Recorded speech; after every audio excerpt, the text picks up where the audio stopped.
e inspirámos numa célebre série do Discovery Channel, o Mythbusters, em que se procura dissecar e pôr à prova alguns dos seguintes. E é assim que já apresento o primeiro mito que proponho tentar abordar com vocês. Este mito de que os relaxantes musculares poderão estar fora de moda. De facto,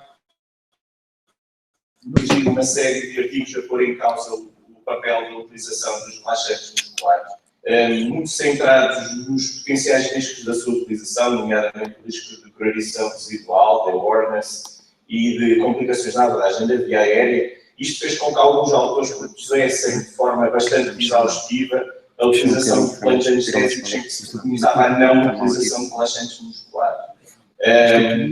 E isto fez pensar que talvez para alguns dos autores os relaxantes musculares fossem um bocadinho como a roupa do John Travolta na febre de sábado à noite, estas calças à boca de sino, estas golas exuberantes, que vergonhosamente se queria pôr num baú lá escondido. Então resolvemos chamar este mito o mito da roupa do John Travolta na febre de sábado à noite. Apresento-vos agora estes dois artigos, publicados em 2010 e em 2013. O autor faz uma abordagem centrada na hipótese da utilização de um plano anestésico com a utilização de relaxantes musculares e outro sem a utilização de relaxantes musculares, e foi comparar o que é que se conseguia obter do ponto de vista de qualidade de intubação. E o que conclui foi que, de facto, se conseguiriam obter com as condições de intubação orotraqueal sem relaxantes musculares. No entanto, e apesar dos autores deste trabalho não considerarem clinicamente significativo encontrar alterações hemodinâmicas significativas entre os dois grupos, nomeadamente em relação à frequência cardíaca e às tensões arteriais sistólicas e diastólicas, com diminuição das mesmas no grupo em que não se utilizava relaxantes musculares. Neste outro artigo, o que se procurou saber foi o que é que aconteceria semelhante à pediátrica, e o que se encontrou foi boas condições de intubação sem a utilização de relaxantes musculares. No entanto, observavam-se consequências hemodinâmicas marcadas com aumento franco da resposta de stress no grupo em que não se utilizavam relaxantes musculares. No âmbito do bloco operatório, é relativamente bem estabelecida a utilização de relaxantes musculares para a abordagem da via aérea. No entanto, nos próximos artigos, eu mostro-vos aquilo que é o trabalho de alguns autores que tentam perceber o potencial de utilização dos relaxantes musculares fora do bloco operatório, em áreas que nos dizem também a anestesiologia. E neste artigo de 2015, os autores tentam perceber qual o potencial de utilização dos relaxantes musculares em ambiente de unidade de cuidados intensivos para melhorar o sucesso da obtenção de intubação orotraqueal na primeira tentativa. E o que concluem é que, de facto, os relaxantes musculares possibilitaram o aumento da probabilidade de intubação na primeira tentativa, permitindo também uma melhoria da qualidade da laringoscopia. Neste outro trabalho, publicado no Critical Care em 2012, conclui-se que a utilização dos relaxantes musculares permitiu a diminuição de complicações associadas à realização da intubação orotraqueal emergente em doentes críticos fora do ambiente do bloco operatório, nomeadamente no contexto das salas de emergência. Nestes dois artigos, no entanto, ambos os autores salientam a necessidade da utilização destes fármacos ser feita por anestesiologistas ou profissionais de saúde habituados a utilizar os fármacos. Numa outra área que a mim muito me diz e muito me toca, a área do pré-hospitalar, no qual nós também temos grandes responsabilidades, também se questiona bastante acerca do papel da utilização dos relaxantes musculares na abordagem do doente crítico em ambiente pré-hospitalar. E, à volta de 2005, surgiram uma série de artigos que punham em causa a utilidade dos relaxantes musculares na abordagem da via aérea em doentes neurocríticos, em doentes no PCS severo, sugerindo muitos dos autores um agravamento ao campo dos doentes quando se utilizavam relaxantes musculares. Ora, os autores deste trabalho, publicado em 2005 no Journal of se isto seria assim. E, ao contrário do que naquela altura parecia estar em voga, eles concluem que o uso de relaxantes musculares para intubação orotraqueal no pré-hospitalar em doentes com TCSP não só não agravava o outcome dos doentes, quando realizado por profissionais clientes, permite inclusivamente melhorar de forma bastante significativa o outcome final destes doentes. Em 2003, no Anesthesiology, foi publicado este outro artigo, tentando focar um outro potencial de utilização e de ganho da utilização de relaxantes musculares, que se prendia com tentar-se perceber se estes agentes permitiriam diminuir a mobilidade da via aérea associada à manipulação da mesma para a obtenção de uma intubação orotraqueal. Ora, os autores o que concluíram foi de facto que os relaxantes musculares permitiam diminuir a mobilidade da via aérea, nomeadamente a rouquidão pós-operatória das sequelas de cordas vocais, mas também melhorar as condições de intubação orotraqueal. Neste artigo publicado no British Journal em 2009, faz um pouco a síntese daquilo que vemos vindo a falar até agora, e é um estudo bastante significativo, é um estudo de coortes baseado na base de dados da anestesia dinamarquesa, referente a um pouco mais de 100 mil doentes, e em que se identificou a não utilização de relaxantes musculares como um fator de risco independente para intubações orotraqueais difíceis de falhadas. Mais recentemente, em particular nos últimos 2 anos, tem surgido um grande interesse em relação ao potencial de relaxantes musculares para a otimização das condições cirúrgicas. Esta é uma linguagem que vai colocar à frente daquilo que são as necessidades imediatas dos anestesiologistas. Em particular, tenta-se perceber se diferentes regimes de utilização dos relaxantes musculares permitirão, por exemplo, no contexto da cirurgia laparoscópica, uma melhoria das condições cirúrgicas. Em 2014, o British Journal of Anesthesia, os autores deste trabalho concluem que o bloqueio neuromuscular profundo, quando comparado com o moderado, permitiu melhorar as condições cirúrgicas em cirurgia urológica laparoscópica, nomeadamente nephrectomias e prostatectomias. Em 2015, na ata escandinâmica, é publicado este artigo em que se conseguiu perceber de uma forma muito clara que o bloqueio neuromuscular profundo, comparado com a ausência de bloqueio neuromuscular, permitiria reduzir significativa, à volta de 25%, a pressão intra-abdominal realizada no contexto de colcistectomia laparoscópica. E também em 2015, uma vez mais na ata escandinâmica, é publicado este artigo em que se percebe que o bloqueio neuromuscular profundo, comparado com a ausência de bloqueio neuromuscular, permitiria aumentar o espaço cirúrgico e as condições cirúrgicas. Fazendo a síntese destes vários artigos de 2014 e 2015, é publicada esta revisão sistemática, uma vez mais na ata escandinâmica, que conclui com esta observação da parte dos autores, na medida em que eles sugerem que o bloqueio neuromuscular profundo, quando comparado com o bloqueio neuromuscular moderado, permitiria melhorar as condições cirúrgicas em cirurgia laparoscópica. E que em procedimentos abdominais abertos, a utilização do bloqueio neuromuscular, mesmo moderado, reduziria as más condições cirúrgicas. Portanto, com um ganho significativo nas condições cirúrgicas dos nossos doentes. Com a entrada em cena do Sugamadex, a utilização dos relaxantes musculares também tem mudado um pouco. E, essencialmente, o que se tem vindo a verificar é um aumento da confiança na utilização de... Sim. É invertido. Sim, as letras estão ao contrário. Então, por que isso acontece? Deve ser uma opção aí de ser que... Está bem. Dizia eu, então, com a entrada em cena do Sugamadex, o perfil de utilização dos relaxantes musculares também tem mudado um pouco. Tem-se vindo a verificar um aumento de confiança na utilização dos relaxantes musculares, mesmo em situações que previamente as necessitas de evitar a utilização dos mesmos. Isto muito por conta de uma série de trabalhos em que se tem mostrado o potencial de utilização de bloqueios musculares em situações de can't intubate, can't ventilate.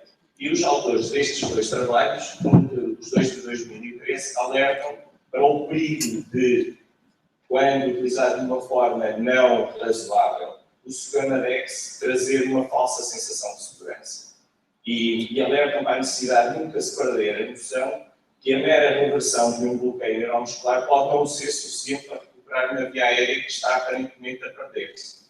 E assim sendo, não pode ser preconizado como chapa 5 e solução mágica para os problemas relacionados com a abordagem da via aérea, sob o risco de transformarmos uma ferramenta fabulosa, como o nosso Gamadex, num verdadeiro problema.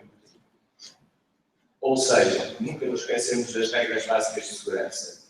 E assim sendo, parece que se por um lado os relaxantes musculares estão muito longe de estar fora da moda, também convém não nos esquecermos que os algoritmos de abordagem da via aérea também não deixaram de estar fora, não deixaram de estar na moda, continuam perfeitamente na moda. E de outra maneira, parece-me que este mito que os relaxantes musculares estão fora da moda, de facto, não se confirma, dá-se tempo. Ou seja, de uma forma um pouco vintage, parece que as calças à boca de sino de John Travolta e as suas bolas exuberantes ainda estão para ficar. Apresento-vos a seguir uma apresentação da minha televisão lá em casa. Desde que eu tenho filhos, a televisão tem sido invadida por personagens como o Jake Pirata ou a Doutora Brinquedo, e aquilo que são os meus programas de eleição desapareceram.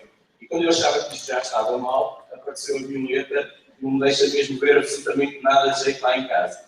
No entanto, de quando em quando, os meus filhos dão uma benesse de poder ver alguns programas do pai, que são uma seca, e há uns tempos estava a ver o National Geographic e surgiu uma reportagem acerca da vida das gazelas para colocar acerca do emergir dos nossos doentes da anestesia.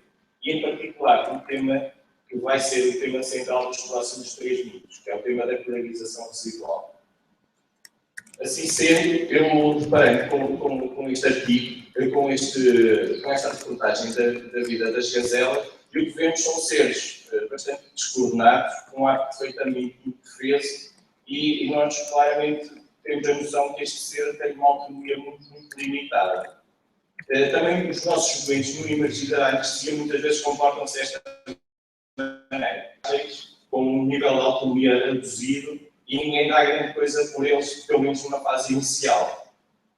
No entanto, nós acreditamos que com alguns passos de magia anestésica conseguimos rapidamente mudar esta situação e acreditamos que com a nossa atuação rapidamente o doente se vai transformar daquele ser indefeso num ser capaz de correr pela savana. E com grande confiança achamos que está pronto para tudo. E é com grande dificuldade que perspectivamos a possibilidade do desfecho final não ser o melhor. É muito à luz desta noção da fragilidade e da falta de autonomia que eu acho que podemos ver a questão da priorização residual. O primeiro dos mitos relacionados com a priorização residual que gostava de destacar com vocês é este mito de que os efeitos clínicos da priorização residual não são assim uma coisa tão importante quanto isso. Ou seja, uma coisita pequena. É como se fosse um pouco uma montanha tão pequenina que nós temos quase que a assinalar com uma seta para a ver. Ora bem, em 2014, os autores deste artigo publicado no Anesthesiology põem em causa esta visão da pouca importância clínica da priorização residual e alertam-nos para as repercussões que mesmo bloqueios residuais de reduzida intensidade poderiam ter na manutenção da via aérea em doentes idosos. E o que conseguiram identificar claramente foi um aumento da disfunção faríngea com compromisso na capacidade de proteção da via aérea em doentes idosos, mesmo com top ratios de 60%, 70%. Neste outro artigo de 2009, publicado na Anesthesiology, relativo a um trabalho feito com voluntários, tentou-se perceber uma vez mais qual seria a consequência de bloqueios residuais, de polarização residual de baixa intensidade, agora em voluntários. E o que se percebia era que a polarização residual aumentava a flexibilidade da via aérea e comprometia a resposta compensatória do músculo genioguloso relativa a pressões negativas obtidas na faringe e, como tal, comprometiam a capacidade de permeabilidade da via aérea. Neste artigo publicado em 2015, um artigo bastante interessante, publicado por um grupo português do Hospital de São João, foi feita uma análise dos respiratórios encontrados no CPA deste hospital. E, entre outras conclusões bastante interessantes, conseguiu-se identificar a condição residual como um fator de risco independente de eventos respiratórios adversos no CPA. Conclusões semelhantes foram aquelas que foram retiradas também neste artigo de 2008 do anestesia e analgesia, e em que se conseguiu evidenciar a priorização residual na maioria dos doentes com eventos respiratórios críticos.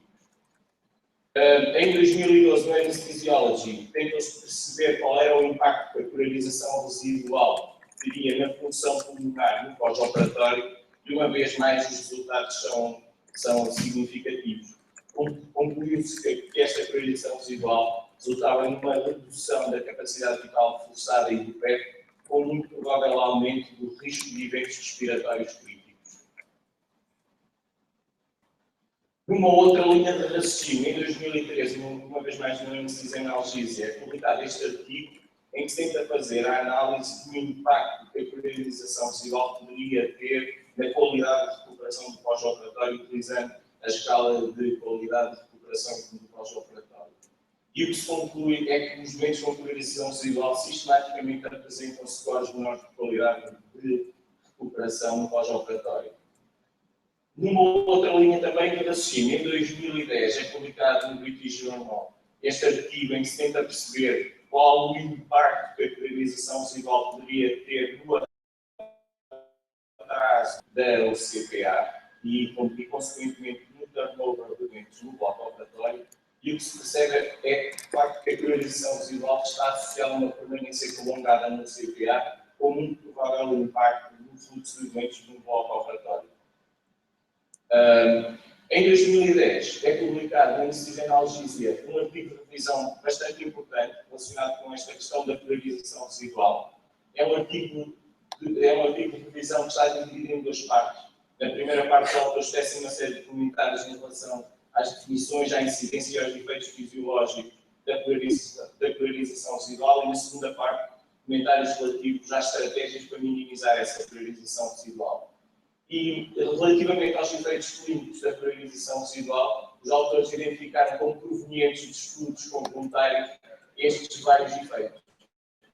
A ordenação faríngea, a disfunção da deglutição, a redução do tónus do esfíncter esofágico superior, o aumento do risco de aspiração, a redução dos fluxos da via aérea alta, o compromisso da função dos músculos dilatadores da via aérea, a diminuição do fluxo inspiratório, o aumento da obstrução da via aérea, o compromisso do drive hipóxico ventilatório e sinais e sintomas francos de fraqueza muscular. Em ensaios clínicos identificaram uma série de outros efeitos também associados à priorização residual, nomeadamente o aumento do risco de hipoxemia no pós-operatório, aumento da incidência da obstrução da via aérea no transporte de do CPA, aumento do risco de eventos críticos respiratórios, dos sintomas de fraqueza muscular, atrasos na alta das CPAs, prolongamento das manobras de desmame ventilatório e aumento dos tempos de intubação, com aumento do risco também de complicações pulmonares no pós-operatório. Assim sendo, parece uma vez mais que este mito da pequena montanha, de facto, também não se confirma. E tanto não se confirma que parece que esta pequena montanha está muito longe de ser uma pequena montanha. Isto parece ser, de facto, um iceberg com dimensões tão importantes que devem merecer uma atenção particular da nossa parte. O outro mito que frequentemente subsiste em relação à priorização residual é que isso é uma coisa importante, mas é rara. Há anestesistas que dizem não me lembro de uma vez que tive uma priorização residual ou tive uma priorização residual. Chamar este mito do banqueiro rico e acha que os juízes de milhões são trocos. Uma vez mais, proveniente de autores portugueses, em 2013 é publicado no European Journal of Anesthesiology este estudo multicêntrico com autores provenientes de 8 hospitais públicos, em que se tenta ter uma noção da incidência da priorização residual em Portugal. E os resultados são assustadores. De facto, a incidência de polarização residual estimada neste estudo ronda aos 26%, e os autores salientam a necessidade de, dada a dimensão do problema e o potencial impacto do mesmo, este deverá merecer uma atenção especial. Neste outro estudo, já de 2015, com intenções semelhantes ao estudo português, tenta-se estabelecer também a incidência, mas em ambiente canadiano, e o que se verifica é um cenário ainda mais negro, uma altíssima incidência de polarização residual, apesar, como já de programas de formação, de monitorização que eles assumem que é qualitativa e não quantitativa, é objetiva, e do uso sistemático de neostigmina. De facto, valores de 63% no momento da estivação e 56% à chegada ao CPA são assustadores. Para quem acha que este é um problema só da anestesiologia em adultos, então está aqui uma parte da resposta. Em 2015 é publicado este artigo proveniente de um trabalho realizado num hospital pediátrico terciário australiano, e os resultados são uma vez mais assustadores. Incidência elevada, já vão dar os 28% de polarização residual no momento da exploração, e os autores, para além disto, identificaram falhas graves na monitorização e de rotina e reduzidos conhecimentos da parte dos seus anestesiologistas relativamente às consequências dessa mesma polarização. Uma vez mais, regressando este artigo fundamental ao qual já fiz referência, os autores tecem uma série de comentários em relação às definições da polarização residual, e uma parte da diferença de incidência dos estudos poderá ser salientando os autores que hoje em dia é relativamente bem aceita a definição de polarização residual como cenários em que temos valores de frequência inferiores a 90%. No entanto, isto nem sempre foi assim. Já tivemos outros valores apontados, 70%, 80%, e os autores salientam para a necessidade de mantermos esta visão dos 90% de off-ratio. Quando utilizamos tecnologias como a aceleramiografia, provavelmente devemos ter que ser mais exigentes, aproximarmos mais valores de 100%. No entanto, os autores não deixam de assinalar a necessidade de não perdermos a avaliação clínica dos doentes, independentemente da monitorização objetiva quantitativa. E depois mostram-nos, se calhar vocês não conseguem ver muito bem, mostram-nos a grande discussão de incidência entre os vários estudos. Os mais otimistas têm incidências a rondar os 3,5%, os mais pessimistas os 80%. No entanto, claramente a esmagadora maioria apresenta incidências acima de 20%. E os motivos para esta grande discussão são imensos. Desde diferentes definições de polarização residual, diferentes estratégias de monitorização, diferentes estratégias de manutenção do bloqueio neuromuscular, da redução do mesmo. Portanto, nesta grande diferença entre os estudos, poderá estar também uma parte da diferença das incidências. No entanto, grosso modo, sempre acima de 20%. Quando se percebeu a dimensão deste problema, houve uma série de iniciativas para se tentar perceber qual era a visão que os anestesiologistas tinham deste problema. E os resultados, uma vez mais, são assustadores. Neste artigo de 2010 da Anestesia e Analgesia, faz menção a um inquérito realizado a cerca de 2.600 anestesiologistas norte-americanos e europeus, e aqui foi interessante também essa comparação, e os resultados são pavorosos. A maioria dos anestesiologistas inquiridos estimava que a incidência de polarização residual clinicamente significativa seria inferior a 1%. Verificou-se uma reduzida reversão do bloqueio neuromuscular por rotina, ou seja, acreditava-se que os conhecimentos da farmacocinética eram suficientes, e 19% dos europeus e 9% dos americanos confessavam nunca utilizarem monitores de avaliação do bloqueio neuromuscular. E depois, para além disto, a maioria dos inquiridos considerava que a monitorização instrumental não deveria fazer parte dos estándares de monitorização. E, face a estes resultados, os autores do trabalho lançam uma série de críticas bastante duras e uma série de sugestões bastante sérias, nomeadamente no sentido da necessidade urgente de se desenvolverem programas de formação e ao publicar guidelines nacionais que permitissem uma utilização mais uniformizada das melhores estratégias de abordagem do bloqueio neuromuscular com o objetivo de diminuir a incidência da priorização residual no pós-operatório como tal, a mobilidade e mortalidade dos doentes. Em 2012 e 2013 surgem outros dois artigos também provenientes de inquéritos realizados a anestesiologistas, um anestesiologistas italianos e outro relativo a anestesiologistas australianos e neozelandeses, os resultados, uma vez mais, são fabulosos e em linha com este inquérito realizado a anestesiologistas europeus e norte-americanos. Parece-me então assim seguro dizer que este mito do banqueiro rico que acha que isto são trocos não se pode de facto confirmar. Vai juntar-se. O quarto mito que vos proponho analisar é este mito do super-anestesiologista que acha que, recebendo bastante farmacocinética, que a coisa está a ganho. Pronto, sei tudo sobre fármaco e, como tal, essa coisa da monitorização e da redução por rotina passa bem sem ela. Isto é um exagero, mas tenho que explicar e dar ponto de partida para alguma da análise que vamos fazer a seguir. Vamos ver o que é que acontece a este super-anestesiologista. Desafiando esta evolução que os nossos conhecimentos de farmacocinética chegam, em 2011, no Journal of Anesthesia, os autores deste trabalho tentaram perceber o que é que acontecia à recuperação espontânea do bloqueio neuromuscular desde a última dose operante dentro dos nossos tempos. E até dividiram em diferentes faixas etárias dos tempos. E perceberam que foram coisas significativas, uma vez mais assustadoras. É que nas duas primeiras horas, a nossa capacidade de previsão é baixíssima. Há uma enorme dispersão do que acontece aos nossos doentes.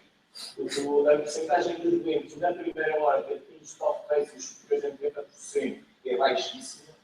Nas 2 horas, às 2 horas, melhora um pouco, no total uma enorme dispersão do que acontece aos doentes. E mesmo após as 2 primeiras horas, em doentes idosos, continua a haver doentes que não atingem qual é o stop rate superior a 90%. E os autores deste trabalho utilizam isto para salientar a necessidade de a recuperação do bloqueio neuromuscular sendo sempre avaliada por monitorização objetiva quantitativa. Temos que saber o que é que está a acontecer aos nossos doentes. Um pouco a mesma intenção, em 2010 é publicado este artigo no European Journal of Anesthesiology, relativo à utilização em dose única de atracúleo. E o que se conseguiu perceber é que em cirurgias com duração inferior a 60%, os valores de off-base superiores a 90% eram encontrados em 83% dos doentes. E se a cirurgia tivesse uma duração entre 60 a 90 minutos, a porcentagem de doentes com off-base inferiores a 90% ainda assim era de 27%, e se a cirurgia andasse entre os 90 e os 120 minutos, ainda assim temos incidências quase na ordem dos 10%. Portanto, operação espontânea, os meus conhecimentos farmacocinéticos se calhar não chegam. Em 2014, na Acta Escandinávia, é publicado este artigo que se suporta em 3 casos clínicos com a utilização de succinil e nivacuril que resultaram em bloqueios prolongados, e os autores, para além de serem uma série de comentários relativamente às deficiências das biopolinestrases e ao risco de priorização prolongada, mesmo com estes agentes de curta duração, nomeadamente as considerações que eles têm em relação a deficiências quantitativas e qualitativas das biopolinestrases, e eles utilizam estes 3 casos clínicos em que a monitorização dos doentes foi essencial para que se percebesse o que estava a acontecer aos doentes, para salientar uma vez mais esta necessidade.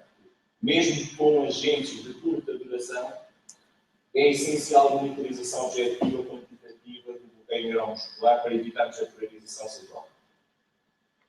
Então, e deste, temos o sistema DEX, podemos pensar de maneira muito diferente. Ora bem, em 2013, no índice de analgesia, os autores deste trabalho procuraram perceber o que é que acontecia quando fazíamos a redução com o sistema DEX. Chegaram a conclusões bastante significativas. Sim, a incidência de priorização residual com a utilização do sistema DEX caiu de forma assustadora e de forma muito significativa, mas neste estudo realizado numa série de centros japoneses, percebeu-se que ainda assim o risco de priorização residual existia significativo. Em alguns centros aproximava-se quase dos 9%. muito provavelmente por utilização desadequada do fármaco. Isto decorria num cenário em que não se utilizava uma utilização objetiva quantitativa por rotina. Isto levou os autores destes estudos a dizer que se mantém a importância enorme de realizar monitorização quantitativa, mesmo quando fazemos a redução pela segunda vez. Em 2013, neste artigo da ATA belga, questiona-se uma vez mais se a ação de Sugammadex é sempre rápida. E sim, na esmagadora maioria dos casos é isso que acontece. No entanto, em alguns casos, felizmente, claro, assistimos a relações prolongadas mesmo com a utilização de Sugammadex. Em muitos dos casos, isso tem a ver com a utilização desadequada de fármaco, em doses reduzidas, nomeadamente. No entanto, isto serviu de alerta para os autores deste artigo dizerem que, mesmo quando utilizamos Sugammadex, uma vez mais, é essencial a monitorização do bloqueio neuromuscular. E em 2013, uma vez mais, neste artigo do Canadian Journal of Anesthesia, conclusões também elas semelhantes. Mesmo com a Sugammadex, monitorização sempre. Na parte 2 deste artigo, já fizemos referência, neste artigo de revisão, os autores tecem então uma série de comentários em relação ao que é que podemos fazer para minimizar este evento da priorização residual. E em alguns princípios muito genéricos, o que eles dizem é que, em primeiro lugar, devemos utilizar relaxantes musculares só quando eles são precisos e titular de forma individualizada os relaxantes musculares.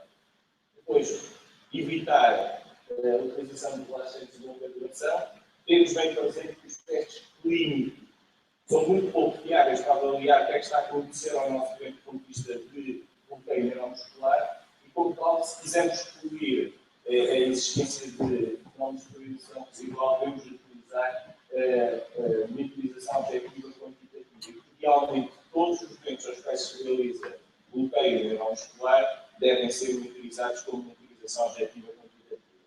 Eles depois preconizam um pouco mais em relação a alguns dos aspectos técnicos aos quais devemos ter atenção e aos cuidados que devemos ter quando utilizamos inibidores das colinesterases para fazer a adequação. Nomeadamente, a necessidade de esperarmos pela recuperação espontânea do bloqueio antes de administrarmos os fármacos. E, em particular, quando utilizamos planos anestésicos com fármacos que iniciam a ação de relaxantes muscular, essa espera deve ser até à chegada de uma contagem de toque muscular. Isto vai fazer muita diferença. Na sequência desta evidência toda e destes inquéritos feitos a anestesiologistas, algumas figuras de referência desta área do bloqueio neuromuscular apresentaram editoriais, muitos deles bastante duros e bastante críticos em relação àquilo que é a postura habitual dos anestesiologistas. Em 2003, Lars Eriksen, num tom muito claro e muito objetivo, nos diz deixem-nos de conversa. É tempo finalmente de passar da discussão à ação e introduzir monitorização objetiva e quantitativa em todas as salas do bloco operatório. Isto é em 2003, há 12 anos. Em 2010, o professor Miller, na sequência daquele inquérito realizado a anestesiologistas norte-americanos e europeus, uma vez mais, elabora um editorial muito crítico em relação a esta questão e que nos diz que isto é um pouco inacreditável. Quer dizer, atualmente temos os melhores recursos de monitorização, supostamente, e os melhores relaxantes musculares. Então, a carga d'água é que a priorização residual continua a ser significativa, clínica e estatisticamente. O que ele sugere é que temos que pensar seriamente acerca disso. Devemos dar uma forte atenção à monitorização e adaptação da rotina do bloqueio neuromuscular. Parece-me então mais ou menos seguro afirmar que este nosso super anestesiologista que tem visão de raio-x e consegue ver tudo, se calhar basta, se calhar não se confia neste momento. O quinto mito que costumam analisar é o mito que o Sugammadex é muito caro e só nos permite ganhar algum tempo. Este parece ser um mito que está assim um bocadinho na moda neste momento. E resolvi chamar este mito o mito do contabilista poupadinho que nos diz que só podemos utilizar o Sugammadex muito de vez em quando.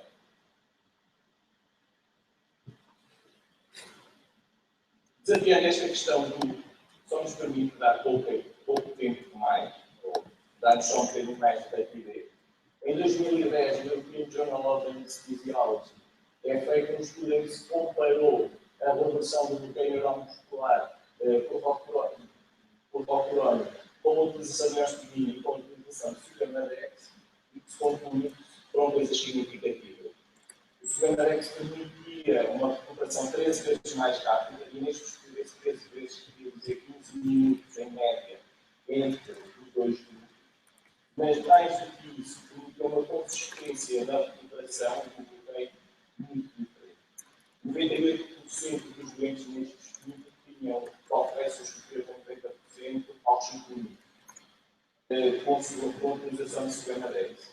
E no grupo da neostigmina era necessário esperar 100 minutos até que se atingissem esses 98% dos doentes com recuperação de progressos de 90%. Neste outro artigo de 2014, o que se faz é algo semelhante, mas dependem das populações, uma população chinesa e caucasiana, e uma vez mais, além da rapidez da redução do bloqueio neuromuscular com a utilização de Sugamadex, o que se verifica é, uma vez mais, uma grande consistência. Neste estudo, aos 5 minutos, 100% da população analisada tinha recuperação do bloqueio neuromuscular para valores de race superiores a 90%, e com neostigmina era necessário esperar até cerca dos 35, quase 40 minutos para que isso acontecesse. Para além disto, deviam perceber que existia uma grande equivalência entre as duas populações. Tentou-se perceber em 2015, neste artigo do British Journal, qual poderia ser o impacto do Sugamadex na incidência, na diminuição da incidência por aridização residual, e sem grande surpresa o que se percebeu foi uma diminuição franca da incidência de priorização residual no grupo tratado com Sugamadex versus neostigmina, sendo a incidência de 0% quando se utilizava o Sugamadex e 43% quando se utilizava a neostigmina. Em 2012, na revista brasileira de anestesiologia, é estudado um outro potencial de utilização do Sugamadex, que é o que permite resgatar a recuperação de bloqueios neuromusculares quando eles falham com a administração de neostigmina.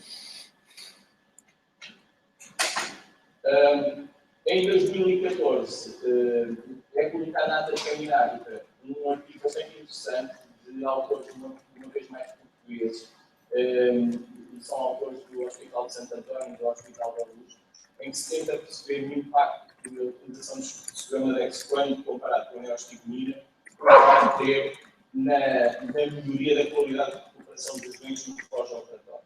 E os resultados foram significativos. De facto, observou-se um incremento na qualidade de recuperação nos domínios fisiológicos e do nosso receptivo com a utilização de Sugamadex, e, para além disto, a perspectiva global relativa à cirurgia e a satisfação com os cuidados anestésicos também era mais favorável no grupo de Sugamadex.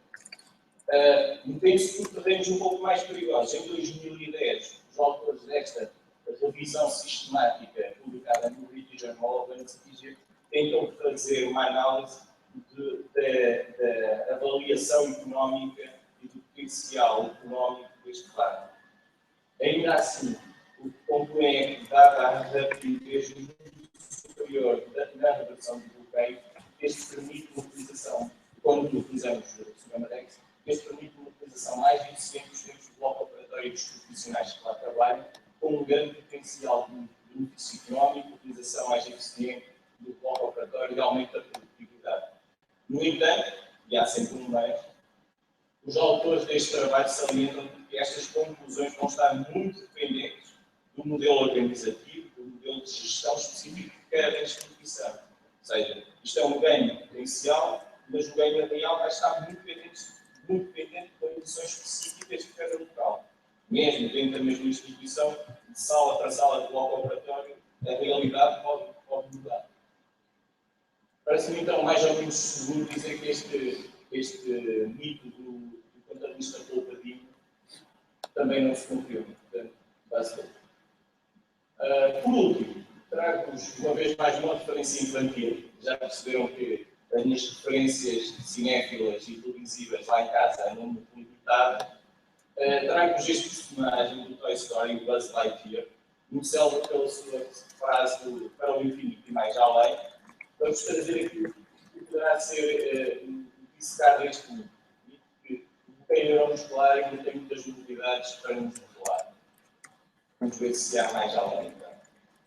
São muitos os artigos que fazem referência a esta questão do futuro do bloqueio bloqueio neuromuscular, trago só este, publicado em 2014 na ata belga, e em que se tenta perceber o que é que existirá para além do supermatéria. E algumas coisas interessantes para existir, os autores deste trabalho salientam que poderemos ter a entrada em cena, mais ou menos rápido, ainda não sabemos muito bem, de novos agentes de relaxamento muscular, nomeadamente formados como o CW002, com o potencial de recuperação rápida com a administração de cisteína, muito à imagem do ponto de vista de concepção do que acontece quando utilizamos o binómio Octoronis Suprematex. É uma abordagem muito semelhante. Poderemos ter em breve também novos agentes seletivos de ligação aos relaxantes musculares, nomeadamente pela lavagem, que permite englobar não só o Octoronis, mas também o cisatracúrico.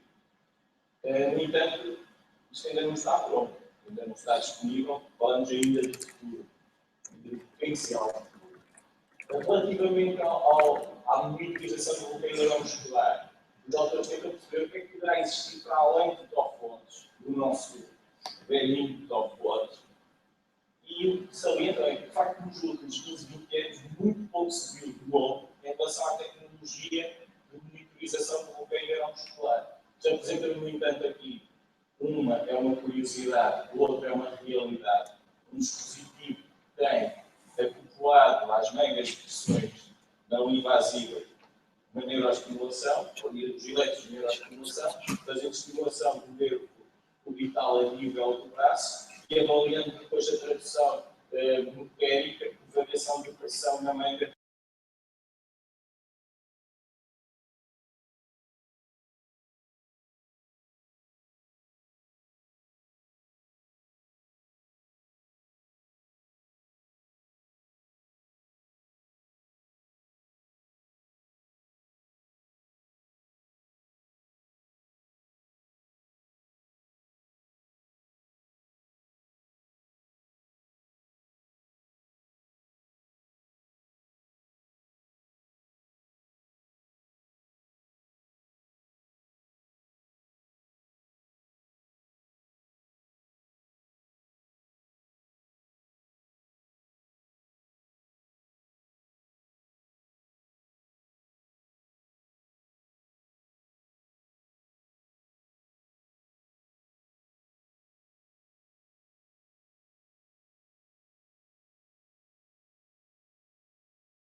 dados não.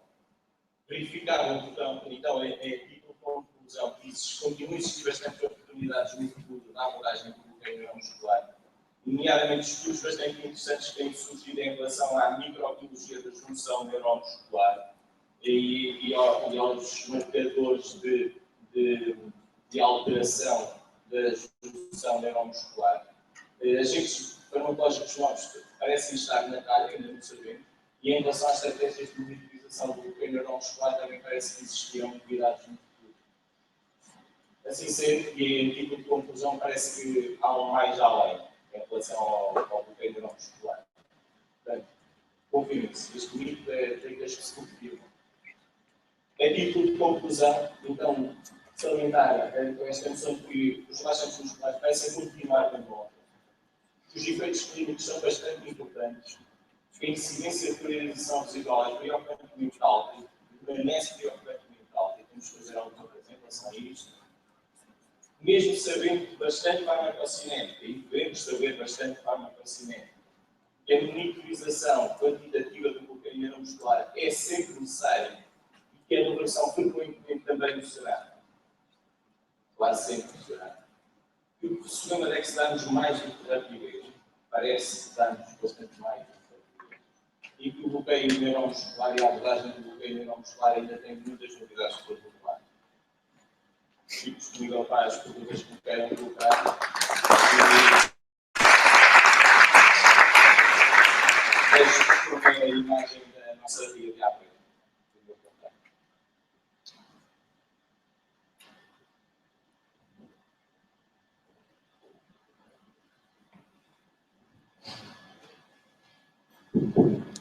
Any questions?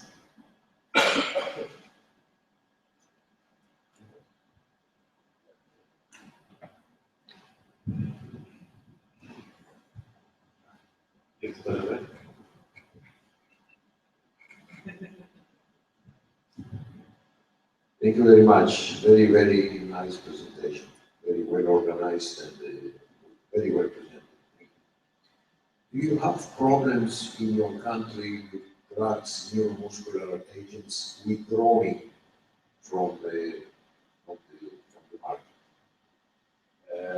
You mean lack of availability of Yes. Occasionally, yes. In my hospital recently, we had something like a breakdown of the drug for a while. Yes. Rockload. Yes. Succinylcholine. Succinylcholine so far. No problem. You have problems with succinylcholine.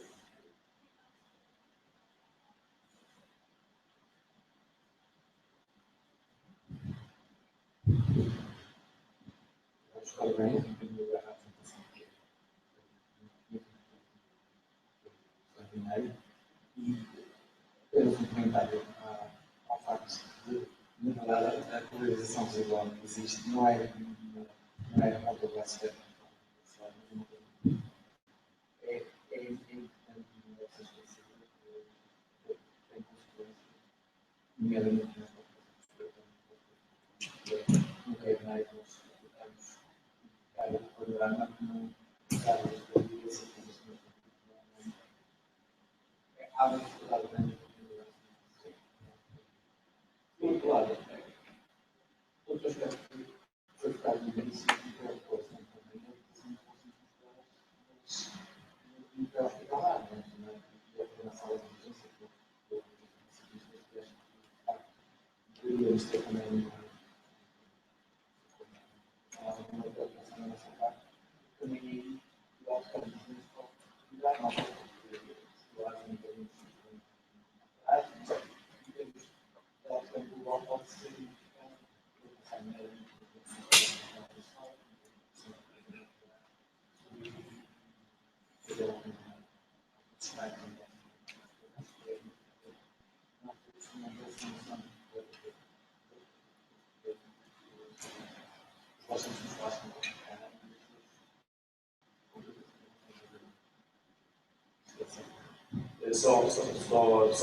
Só para dar uma nota pessoal em relação a esta questão da utilização dos relaxantes musculares fora do ambiente do operatório, deve ser muito convidado para fazer parte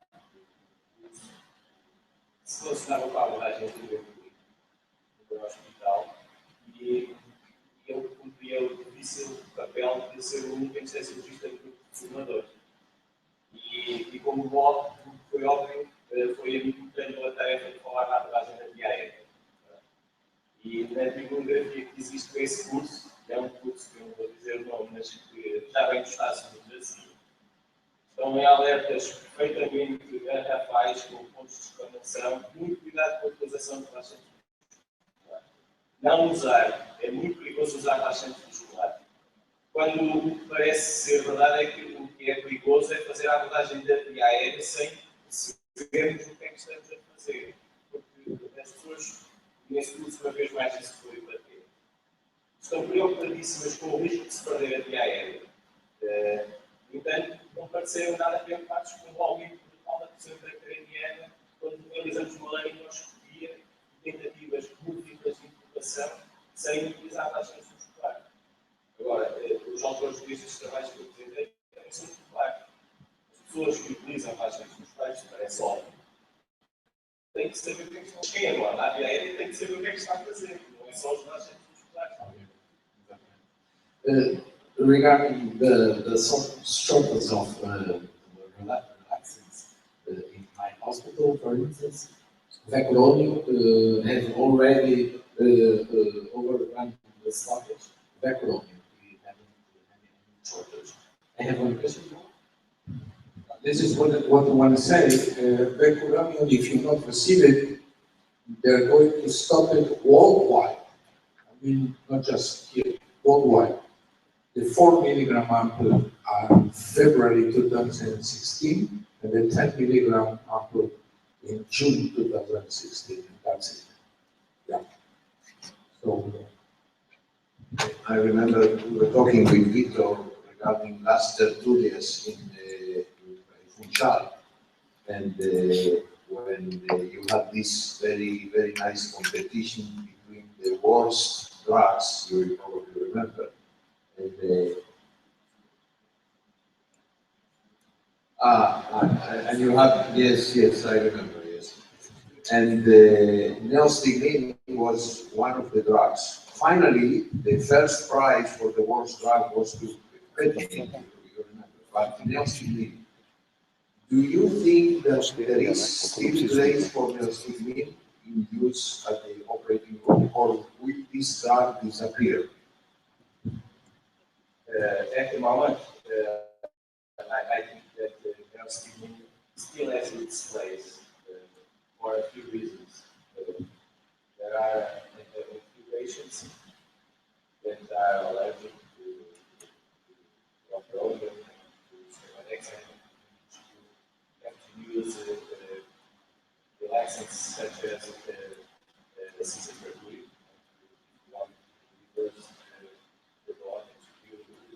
Another drug. At this moment, we still don't know if Calavarian is just a promise or it's a reality. But for the moment, that's one of the reasons. And the other reason, I don't know in my head because in Portugal it's a real reason, it's an economic. Sugammadex for a lot of administrators, it's just a very expensive drug. Nothing else matters. And that seems to be a problem with the increased use of Sugammadex. I don't have a clear answer for that problem. Will we change our way of thinking about Sugammadex? Will the price change? I don't know. But it's a very strong issue at this moment in Portugal for the large use of neostigmine at this moment. I think. We have the neuromuscular management is like at this point, as we are talking, it's like that I have a fancy car with very good tires, but I have a poor engine, and I have pretty much good drugs that work finally, told us, but I don't have two of them, I have good tires, but I have not a bad suspension or a bad engine. We are in a different kind of development regarding all the management of neuromuscular body. We have here also.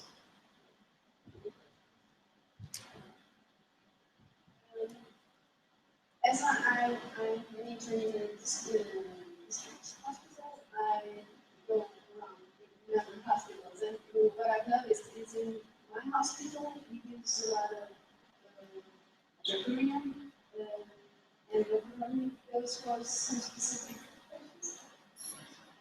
Therefore, we do not use that much Sigamadex. When I go to main hospitals, I find that everyone uses mercurium because everyone uses Sigamadex. So my question is this a national trend? Everyone is using mercurium and Sigamadex now, or is this the future, or is it just trendy? That might be the future. It's true. I agree, but one of the many papers that I read for this presentation focused the changes in anesthesiologists' practice after the appearance of Sigamadex.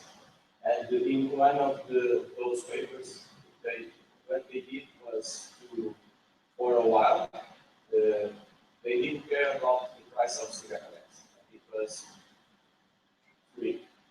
And they tried to see what happened in the anesthesiologist's practice. And they noticed an increase in the usage of opioid.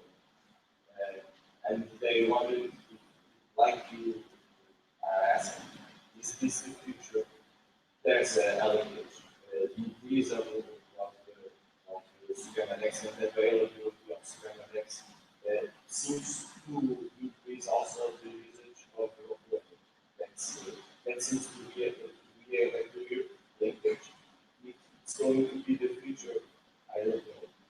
As you notice, there's a lot of questions about the global use and the massive use of Sigamadex. I think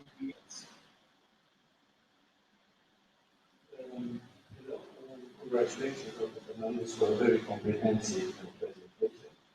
I have a comment and a question. The comment is linked to something I might have missed in the presentation, and there are some anecdotal reports in the literature of the use of Sigamadex in severe anaphylactic reactions to rocuronium, in situations where cardiovascular support, for instance, almost asystole and PAAs, were unsuccessful. Surprisingly or miraculously, the use of Sigamadex against all the guidelines was life-saving. So that's one point, the comment. And the second question is, in your practice, given that now we have Sigamadex available, in a situation of a predicted difficult airway, would you use the sucks that rocks or the rock that sucks?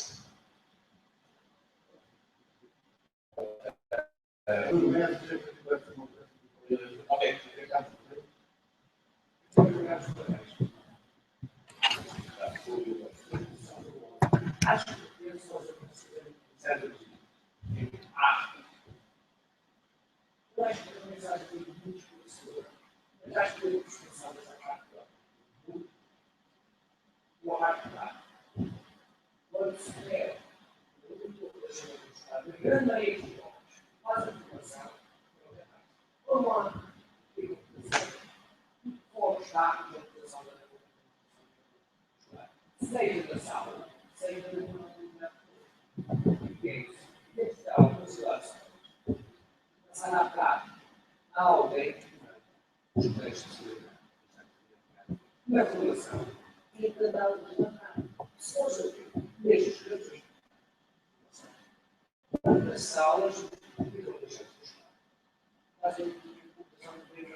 We have two questions. One from Dr. Basil Adernel, if we and from Dr. Carlos Correia. I think it's best for me to answer, otherwise I will forget the question.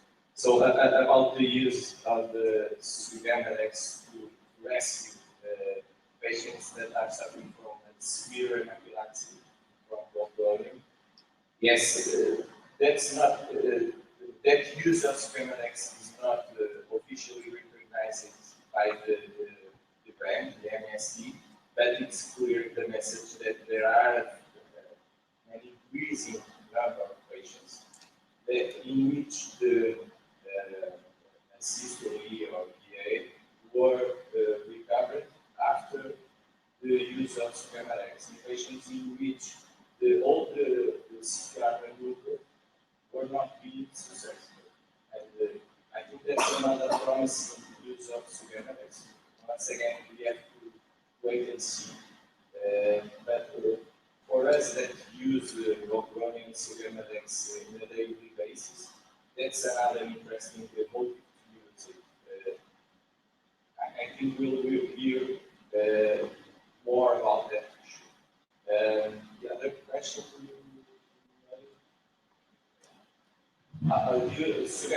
Sugammadex or Rockwellium and Sugammadex.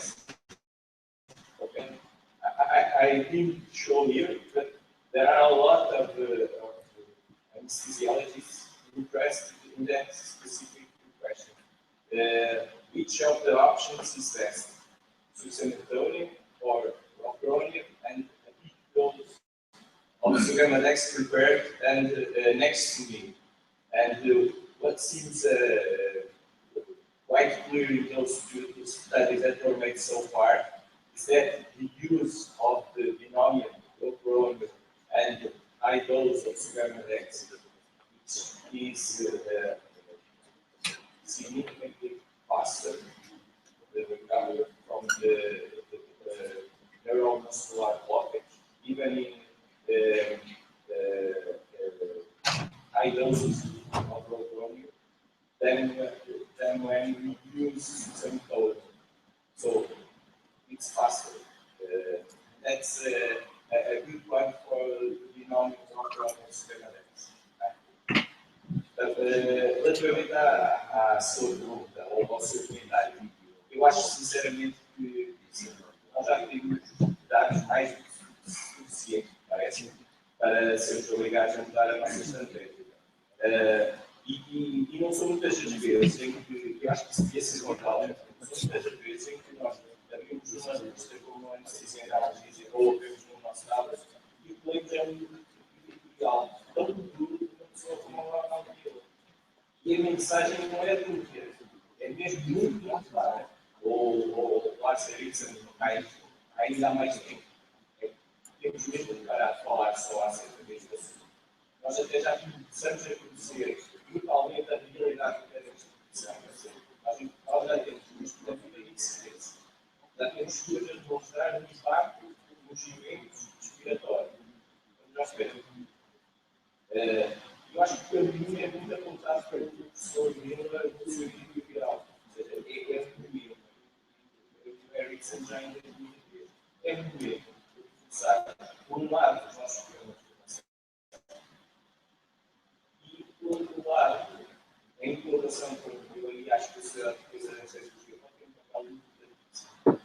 Promovermos a existência de recomendações em relação não só à monitorização, mas já em relação a outras questões relativas à abordagem do caminho muscular. Já asseguramos que fizeram. Os nossos vizinhos também já o têm, os belgas, existe um artigo engraçado que diz que da Bélgica não vem só com os cervejos, tem recomendações muito interessantes de sinais desse nível, e se calhar em Portugal nós precisamos fazer esse caminho rapidamente. As guidelines só não mudam tudo. Os autores dizem, não se cansam de dizer isso. Ou seja, é preciso seguir, ou antes, ou ao mesmo tempo, conforme o ano. É necessário mudar a formação da pessoa. Em relação à realidade dos hospitais, a vida sua opinião. Eu fui anestesista em Aveiro, e era interno no hospital de Aveiro. Isso significa que eu tenho que fazer um curso de formação em muito grandes instituições do nosso país. Isso para mim foi um processo muito enriquecedor. Consegui perceber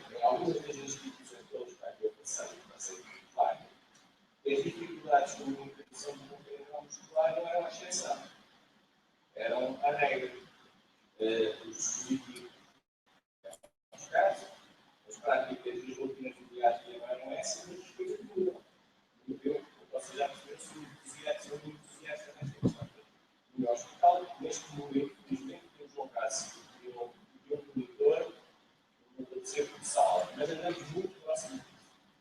E os imperfeitos, quando eu estou a trabalhar, eu não preciso dizer que quero dizer o qual é como eles chamam aquilo.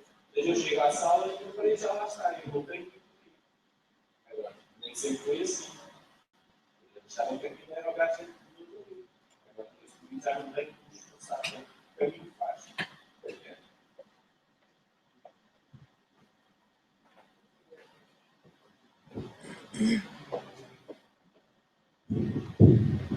First of all, thank you very much. That was very, very good, very interesting. In my service, we don't use succinyl anymore, succinyl choline anymore. But do we have it in our arsenal? For sure, yes. This is a must. The same answer is for neostigmine. It was here a question if neostigmine is going to disappear because the nicotinic effect. And I don't believe that neostigmine is going to disappear.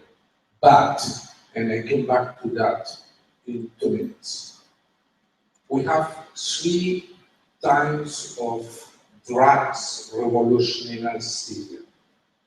The first one was halogen. That was an evolution. We can open some gas, and then we have a good anesthesia for a long time. Big disappointment when the hepatitis started, including in my service. The second revolution was propofol. But do you remember the price of propofol? That was crazy. And if you compare it with thiopental, that was, I don't know, 30 times. And in my hospital, the problem with propofol stopped when one of my fellows should anesthetize the wife of the head of my hospital. And then he phoned to me and asked me, do I use propofol for her? And I tell him, no. And then I came to the hospital and I showed to the head of my hospital, what is the difference between thiopental of propofol? Of course, we use finely propofol for this lady. But if you remember, the difference was huge, but the difference of awakening and stable patients was huge. And now we come back to neostigmine. Yes, for sure, subgammadex is the future. The answer is yes, for sure. The question is when. And this when is related with the price, as propofol was related with price compared with thiopental. And we have it freely. And now in my hospital, I have free hands to use subgammadex.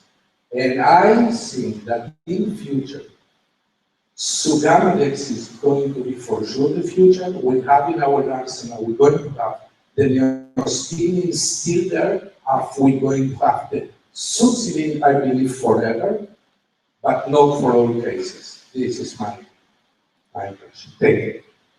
Yeah, we'll time for one final question. Louis?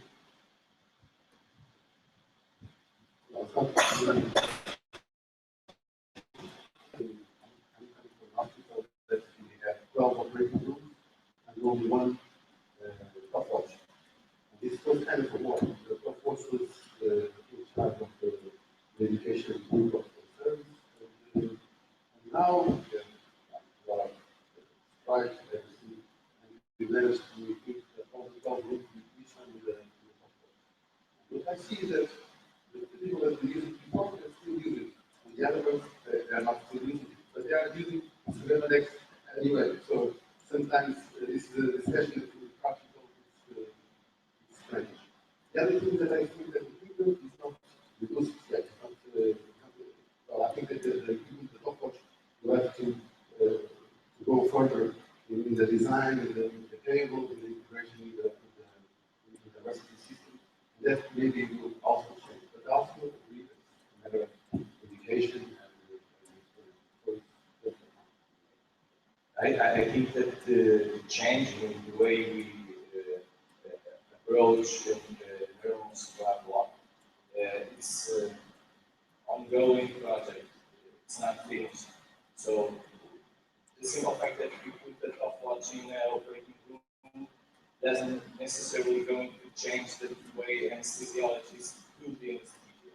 And in one of the articles that I contributed, the authors stated that we have to make the work in such a way that anesthesiologists are willing to wait for the result, because it's not enough to show them the top ratio of 70%. The anesthesiologists must be aware that they have to wait, and that a lot of anesthesiologists don't want to wait. They want to take the patient out of the OR. So you have to do a lot of work. You have to give logistics, you have to give drugs, you have to give equipment, but you have to give the patient, you have to audit the services, you have to do the whole job, not just a part of it.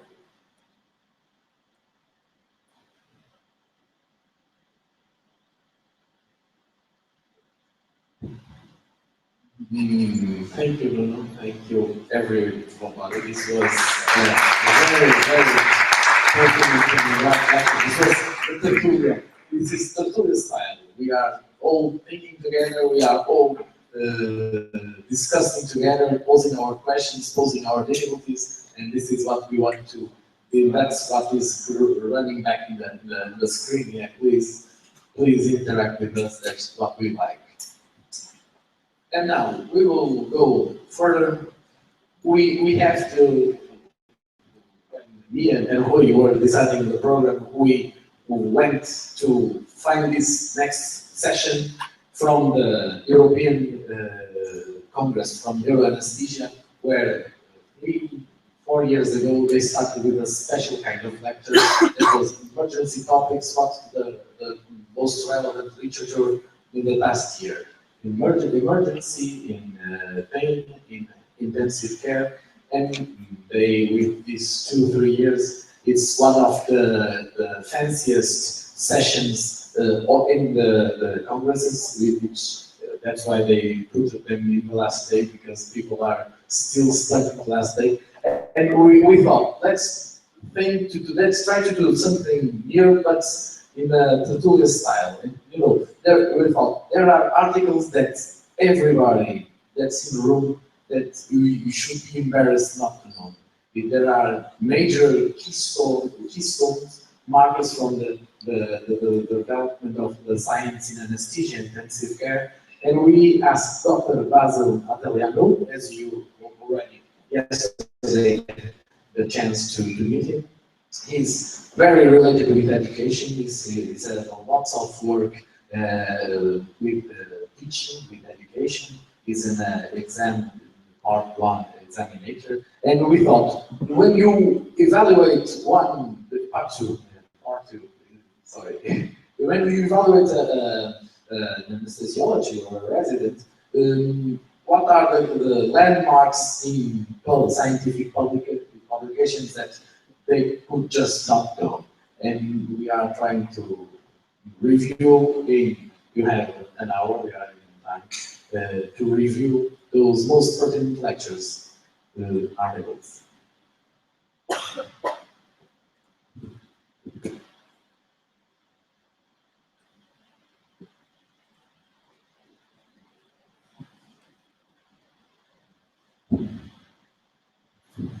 Good morning, ladies and gentlemen. Thank you again for inviting me here. Muito obrigado por convidar-me. Yes, I do quite a lot of work for the ESA. To come back to what Dr. Vitor was saying, I'm just a policeman for part 1 and an examiner for part 2. And I tend to be a dog. I admit that in public. I I like to think that everybody who comes, or most of the people who are coming for the exam, they do a good job, they work hard for that opportunity, and I think it's a title of prestige to become a European diplomat, as happened many years ago with me in Strasbourg and in Uppsala. I actually forgot my glasses last night, as you could see me. Looks that I'm going to go also, and I need my glasses. I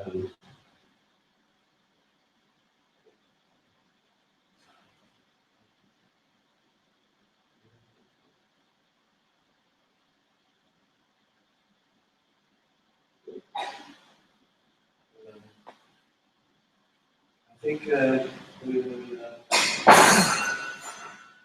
Excellent start. So looks like we are doing a bit of a talk show. So that's fine. It's very fashionable. I just have to bring my computer closer because yet again the technology is failing. So this is my hospital where I work. I work here for almost 20 years. It's the University Hospital of Wales in Cardiff, UK.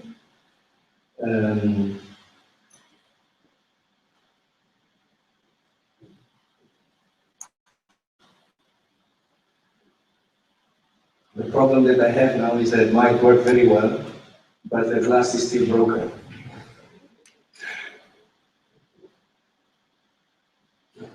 Okay, no worries. We can go that way. However, I'm not, well, as you could probably guess, I'm not originally British. I was born in the beautiful, picturesque town of Sighisoara in the middle of Transylvania. Very well known because in this house, just behind the tower, was born in 1431 the one and only Dracula. So that's where I'm coming from. Now, for the ones of you who don't really remember the geography so well, a quick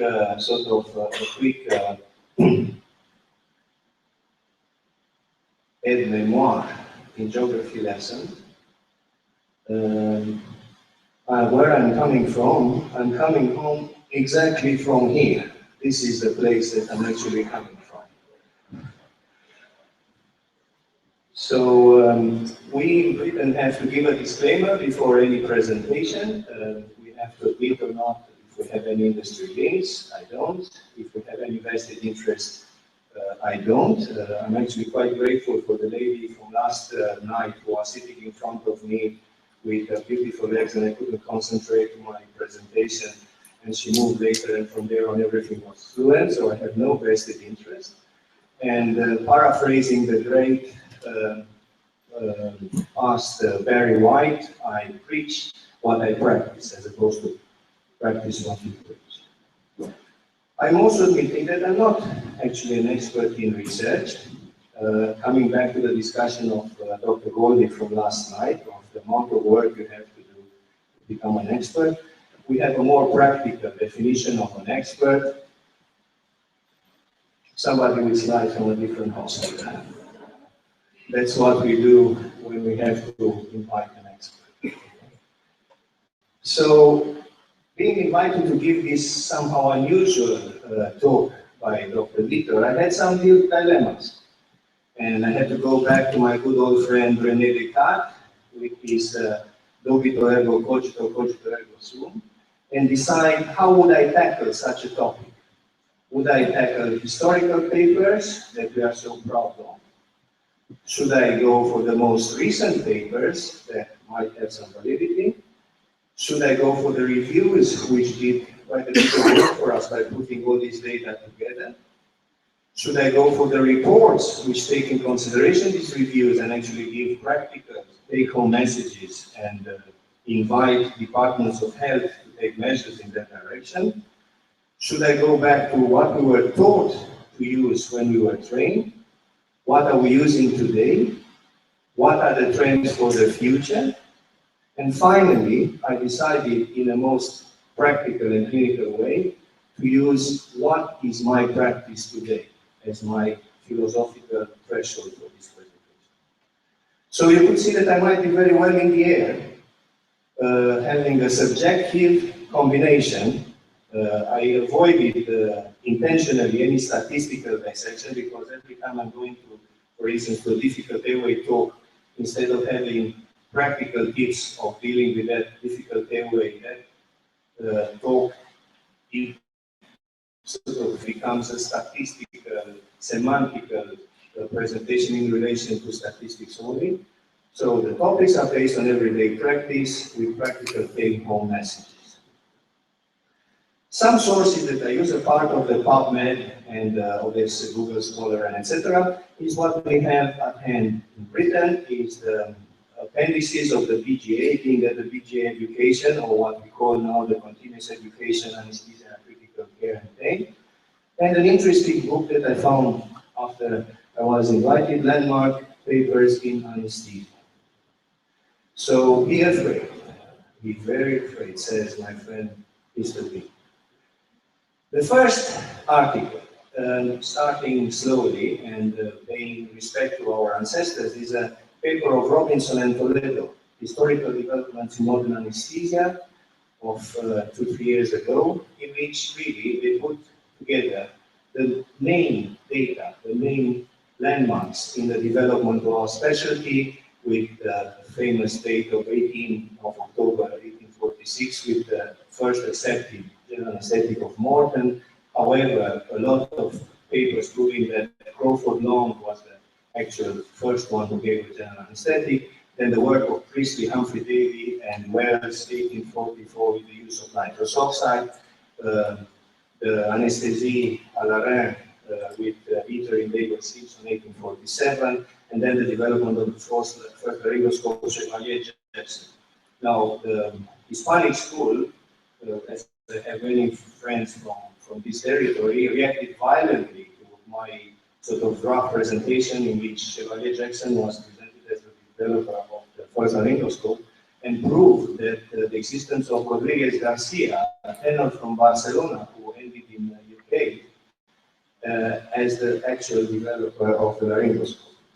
Just for completion, continuing on this vein of form, of local and spinals, Kohler did the first local anesthetic with cocaine in 1884, but didn't have a chance to publish his work. That was done by his colleague Dr. Knapp, who in 1884, memorably in Vienna, published an article on cocaine and its use in ophthalmic surgery. Further on, good news traveled quick. So in the same year, passing the Atlantic, Turnbull described a technique that is very close to the what we call a subthelan block today in eye anesthesia, and published this in Boston. Also, Quinkhead with his first lumbar puncture, and then Beer with his famous paper in relation to the first spine, 1899. However, again, invidia medicorum est, so many papers prove that actually the first spine anesthetic was done by a neurologist from New York, Corney, in 1885. And here I added a paper from my colleague, Dr. Loosely from Derby, who is explaining actually the paternity of Corney in relation to first spinal anesthetic. So, second paper, I had to consider that the definition of an anesthetist is in relation to putting people to sleep. That's what the dictionary says about us. So we had to go step by step by starting with some sort of link with the airway. So the second paper was the famous paper of Mendelssohn, aspiration of stomach contents into the lungs during obstetric anesthesia. A paper published in 1946.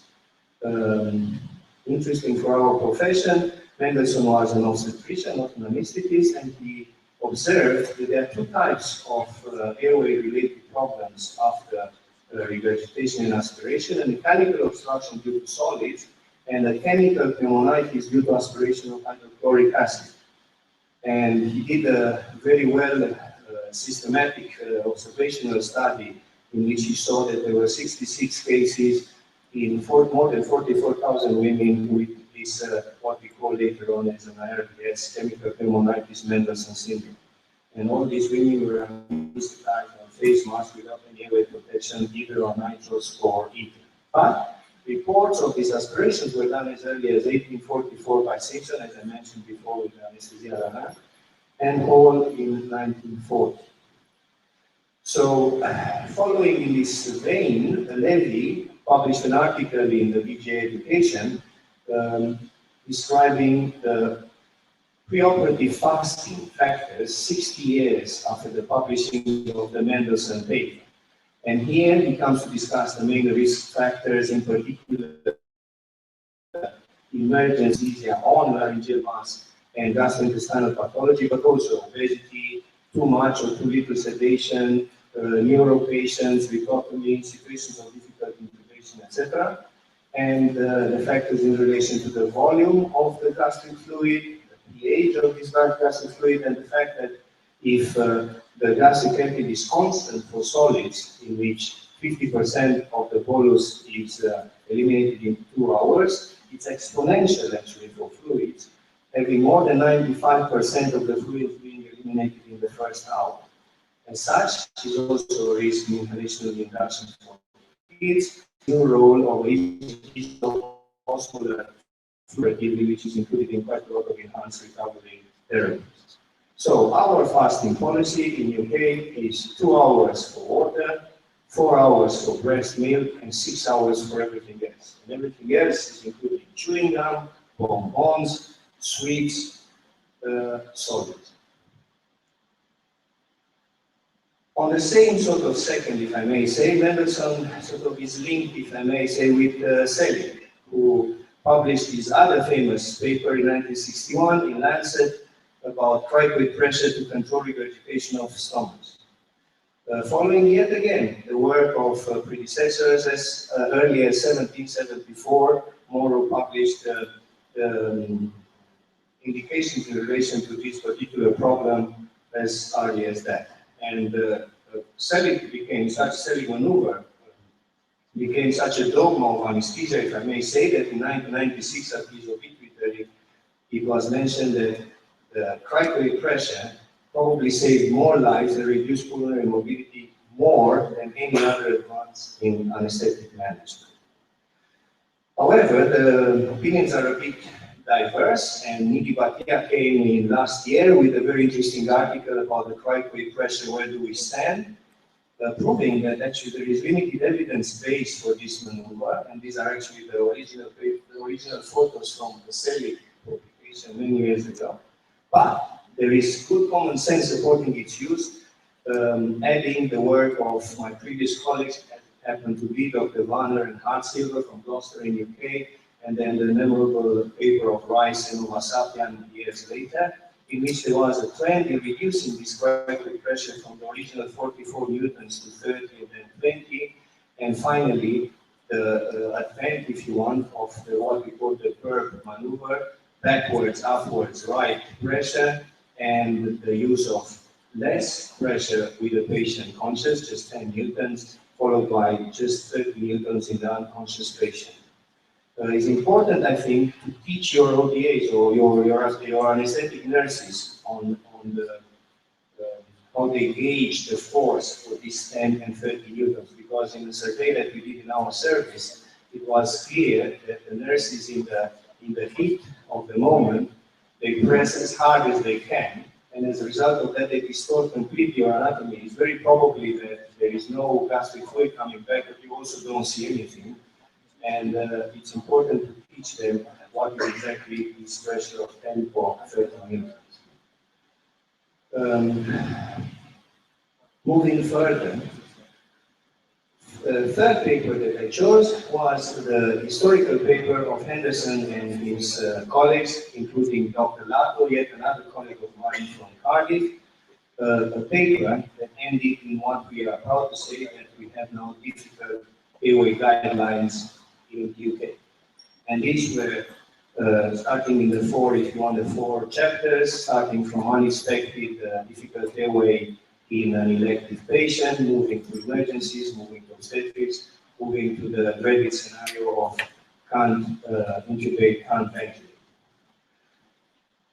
The good thing of that article was that it triggered a reaction that, for instance, Britain has this extraordinary capability of administrating the data and making government, if you want, related decisions related to these discoveries. And as a result of that, in 2011, it was published this fourth national audit project of combined Royal College and Difficult Airway Society in relation to major complications of airway management. And this was, if you want, the logical appendix of the previous data. And it was proven that in the NHS we do about 3 million cases per year, from which more than half of them will have supraglottic devices, and only 38% endotracheal tubes, and now practically only less than 5% of face masks. 186 cases of major complications in theater, intensive care or accident and emergencies were found, and the main issues were the types of airway devices that were used and how often, how familiar were the anesthetists with the use of this equipment, the event of these major complications, and the lessons and the methods of reducing these complications, the worst factor being the poor judgment of that particular airway problem. So they had factors which were taken in consideration: the poor assessment, the failure to plan for failure, an important point, repeated identical attempts, insufficient use of awake fiber optic intubation, inappropriate use of supraglottic devices, obstruction with no surgeon present. A third of these cases were happening in recovery, and a quarter together in intensive care and in accident and emergency. Insufficient use of end-tidal CO2 and displaced tracheostomies were the main cause in intensive care, and the complications of a rapid sequence induction was the main cause in accident and emergency. So they took it a bit too far in my view, and they wrote 15 pages of recommendations in which they recommended the use of algorithms in these situations, the use of difficult airway guidelines, whichever guidelines you prefer from which country, but some guidelines should be in existence, the existence of a plan B and C in situation of difficult airway management, the continuous use of end-tidal CO2 in all the locations in the hospital, the existence of equipment needed for these difficult situations, and then attention in recovery, in intensive care in A&E for the risk of potential aspiration, and continuous training in preventing these situations. So, moving further to the fourth, again, I subdivided a bit this paper. Lindula Rai from Oxford wrote a beautiful editorial in Anesthesia last year, praising what we call a mainstay of our airway management, which is the simple but so good gum elastic bougie. Humble bougie, 40 years and still counting. Simple device developed from 1948 by McIntosh and put in practice by Van and Eschmann in 1973. Practical clinical points in insertion of the gum elastic bougies were considered the hold up and the clicks, is present in our difficult airway society plan A, and there is this debate between using the multiple use Eschmann against the single use these days of Cortex or Frova. The problem with these single use devices being that they don't have sufficient memory, so they come back to the original position too fast for you to have time to organize your incubation. There is some risks of trauma and infections in these circumstances, and my good old colleague and friend Dr. Hozovic published extensively if you want to do a sort of literature research in relation to the use of bougie. The subtitle here, the laryngoscopes, McIntosh introduced the McIntosh blade in 1943. The new blade, there were several of them. Miller had another version, McGill had another version, and then took 50 years, believe it or not, to have the second development on that, with the advent of McCoy blade, an article published in Anesthesia 96. And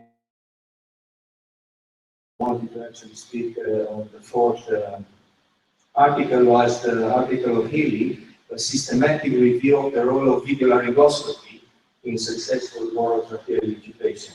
And here, a part of the extensive classification of the video laryngoscopes, he took in consideration 77 accepted studies and recommended the use of these following 5 video laryngoscopes: the air track, the C track, that is the intubating laryngeal mask with a screen, the glidoscope, the Pentax, and the Storz CIMA, as we call it in the UK.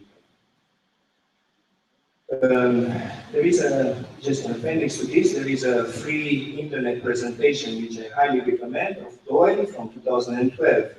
Why video laryngoscopy is winning over classic laryngoscopy, and I invite you to access this freely, because of very practical reasons. It's easier to learn, it's easier to perform, it's less stimulating, provides definitely better visualization, the equipment is getting cheaper and cheaper, and we might face this reality that direct historical classic laryngoscopy will become a historical fact, exactly as some of us might remember is the case of blind nasal intubation.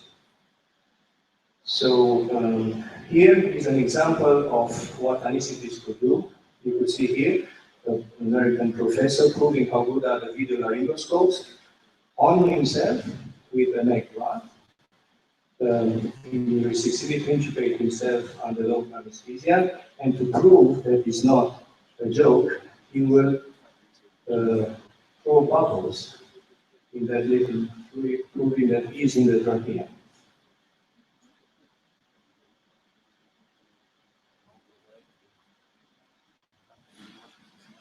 Very politically incorrect joke. I couldn't pass without mentioning as our 5th article, the article of the friend of the laryngeal mask, Archie Brain, BJ 1983, who succeeded this extraordinary combination of a golden pediatric dental mask and a Vortex size 10 endotracheal tube, inviting this new device to be used by the rotation insertion originally, and at that time already to be used instead of a face mask and in situations of difficult airway. Years later, all the big names of difficult airway, Zunder, Brimacombe, etc., wrote an article celebrating the event of the laryngeal mask and the achievements of Archie Brain.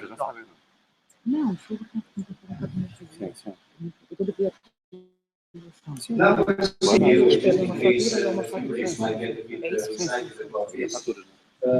We move to the other sort of side of anesthesia, discussing the EVA, TCI, and the kind of diffuser, starting with the memorable article in Anesthesia 1990, written by White and Professor Kenny, of the intravenous propofol anesthesia using the computerized infusion system.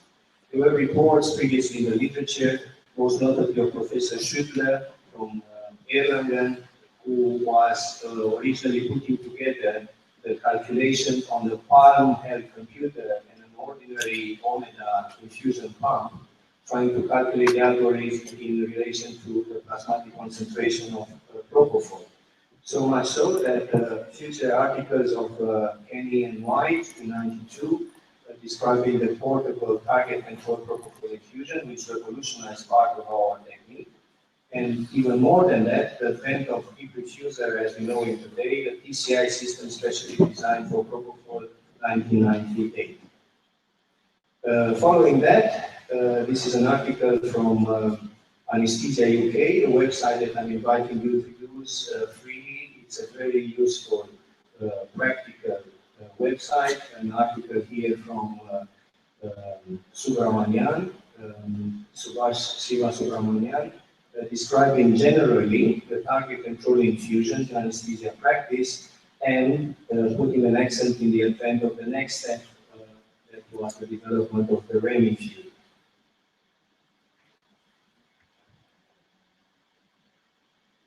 Further, we move further now, and we move to non-protective strategies, an article written by Neto, the Brazilian Neto this time, in JAMA 2012, in which which took in consideration a meta-analysis of 20 papers with more than 2,800 patients with no signs of IRBS.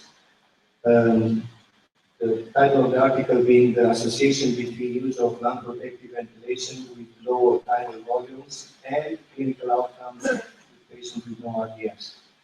And what were the lung-protective strategies? A tidal volume of around 6 meals per kilo with a lower plateau pressure, with a higher respiratory rate, and a higher peak, and a permissive hypercarbia, in which he statistically demonstrated that there were less lung injuries, less lung infection, less atelectasis, lower risk of RDS, less mortality and shorter hospital stay. But drawbacks were that they had the same ITU stay and the same ventilation time in ITU. Same conclusions being backed up by another paper of Young in CHEST 2011. Next article is the one that I like the most, and it's an article written by Sven Ivan Seldinger as early as 1953, describing his catheter replacement of the needle in percutaneous arteriography, a new technique, a technique that we use today everywhere. It is recommended by the National Institute of Clinical Excellence. We use it for our CVPs, for our TLIs, for our tracheostomies, for our chest drains, for our insertion of pacemakers, pegs, balloon angiographies, and stents. And even as early as 1953, it was described that this could be used at any vascular level, with the patient in any position. We can finally leave the catheter in situ without necessarily having the problems of the needles as we had in the past, and the risk of extravascular injection is diminished. So much so, so clear, so bright, so technical viable was this article that Tino Grice wrote a beautiful article in 1990 entitled "Severe Attack of Common Sense Resulted in a Revolutionary Catheterization Technique."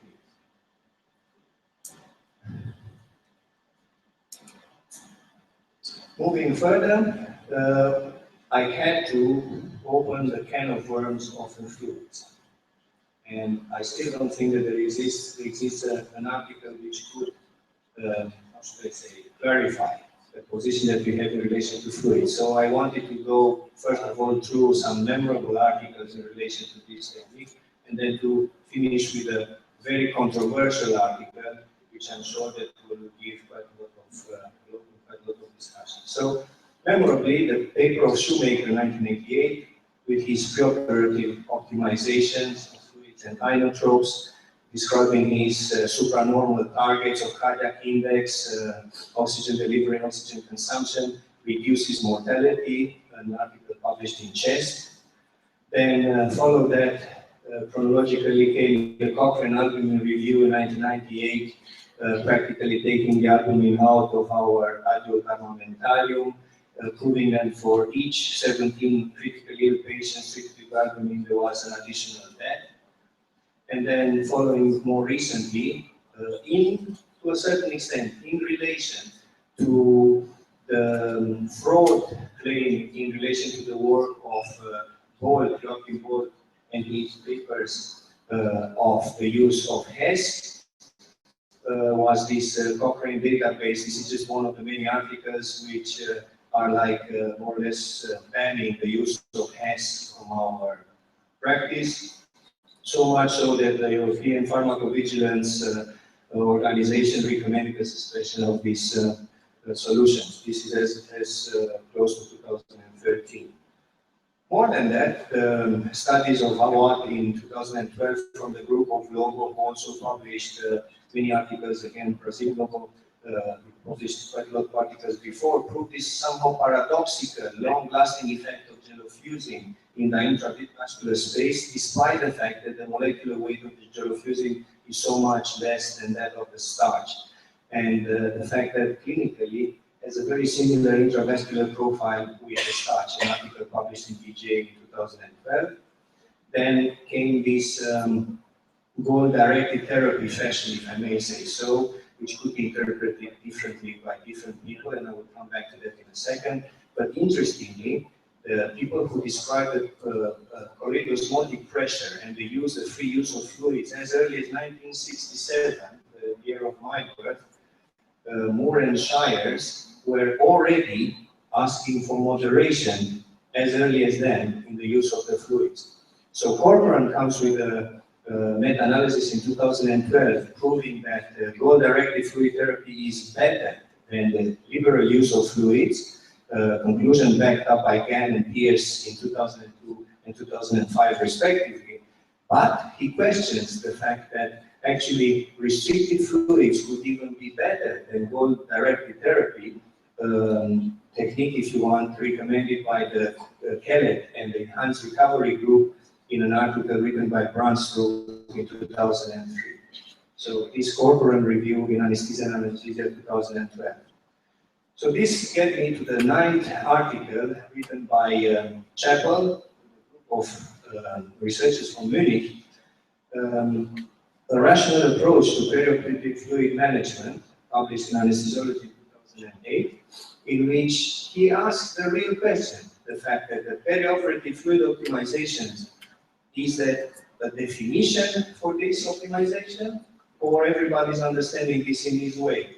And really, the fact that we use liberal, standard, or restrictive fluid therapy, it's in the eye of the beholder.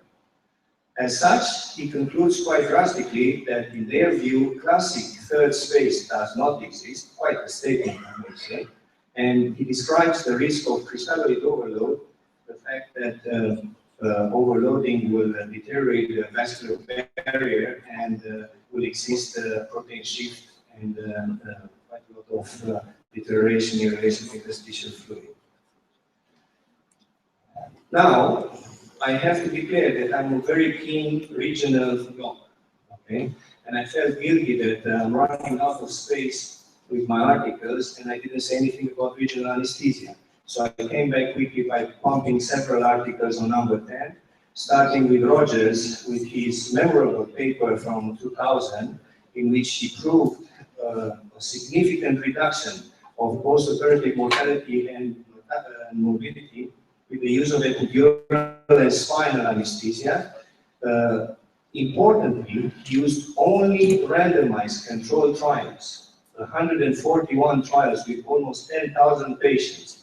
In truth, the only drawback of this is the fact that in some cases, spinal epidural was used together with the general anesthesia, and in some cases was the sole anesthesia. Nevertheless, he proved that mortality was decreased by 33%, DVT was decreased by 44%, PE by 55%, transfusion requirement, pneumonia, respiratory depression, all of them highly statistically significant, and also less statistically significant decrease in myocardial infarction and acute renal failure. This again led to what we called before the National Audit Project, this time in relation to major complications of central neuraxial blockade, a paper from UK in 2008, in which this national census for 2 weeks was proving that we do more than 700,000 central nervous blocks per year, in which we identified 84 major complications, and these were interpreted as the pessimistic or optimistic in that particular statistical analysis, having permanent injury somewhere between 2 and 4.2 per 100,000 cases, and paraplegias and death somewhere between 0.7 to 1.8 in 100,000 cases.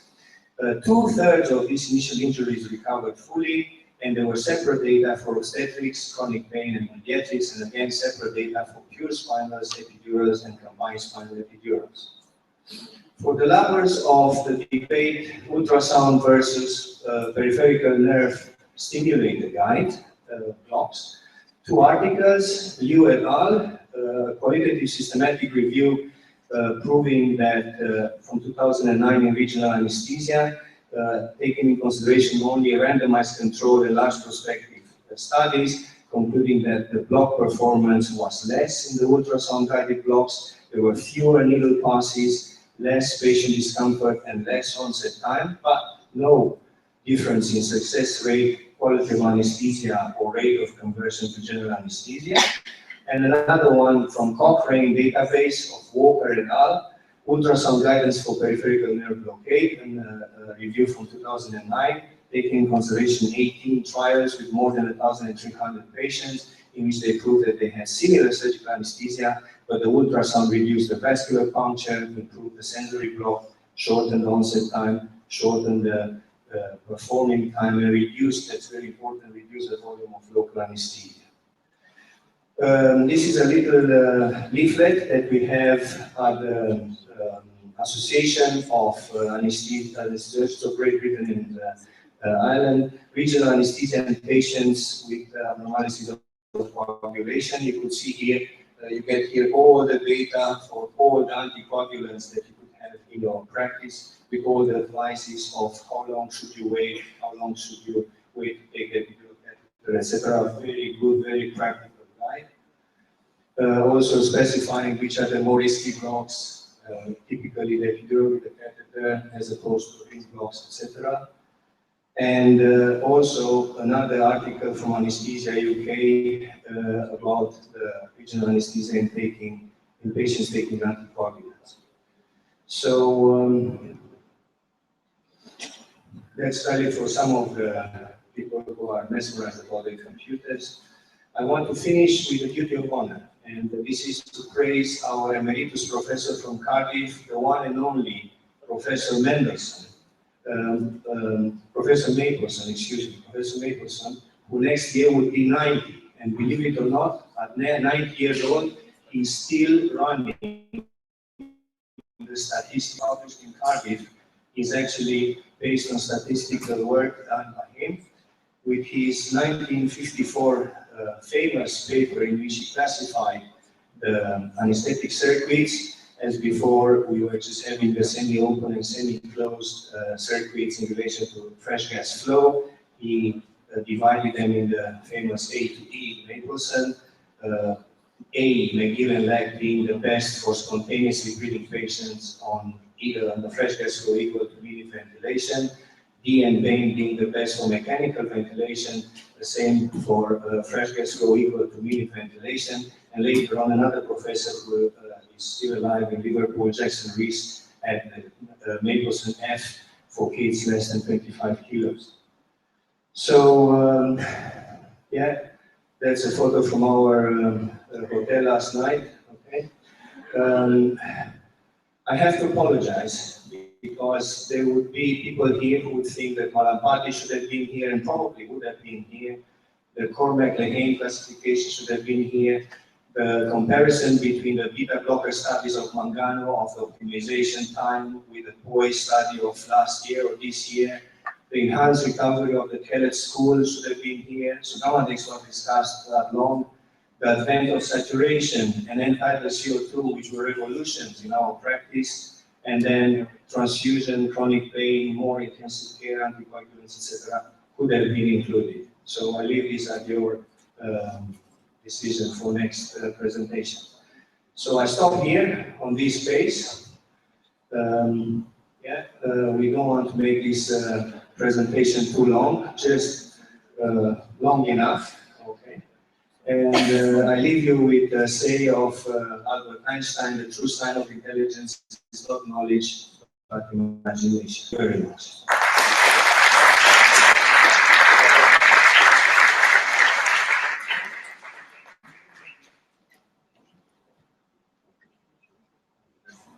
Thank you, Dr. Basil. It was perfect. This is what we intended when we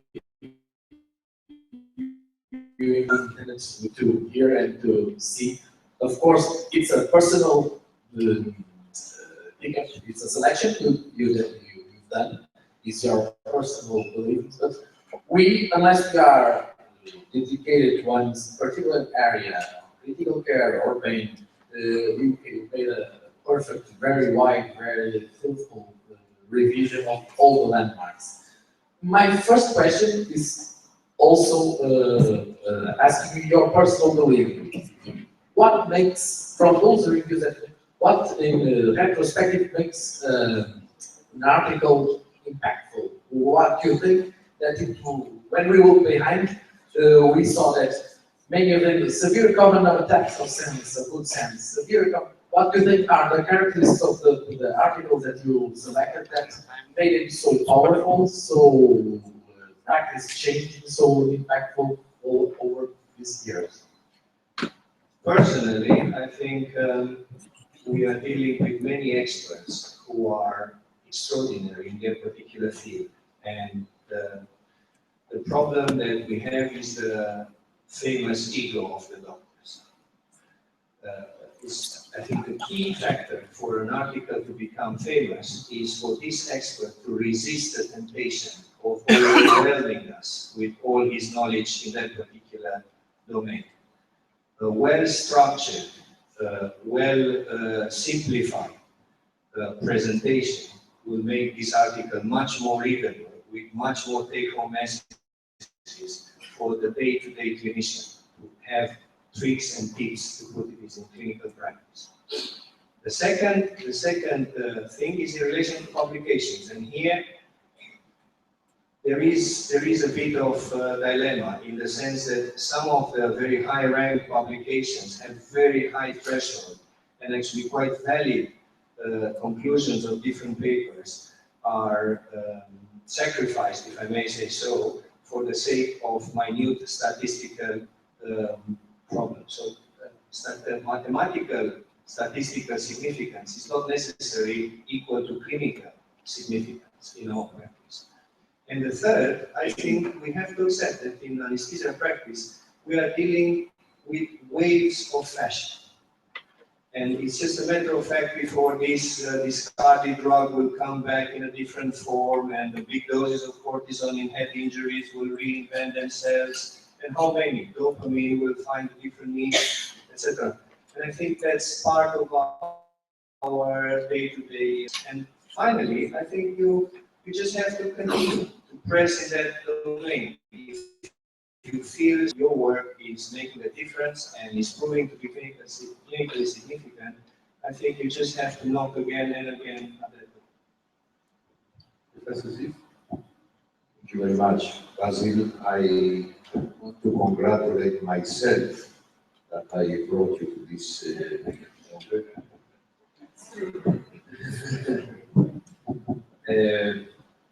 I think if I have to choose one of the fields you mentioned,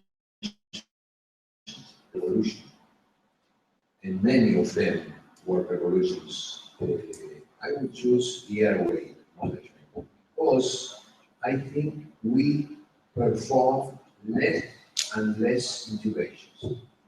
Probably you work in liver operations, you still use it, but Just for those patients.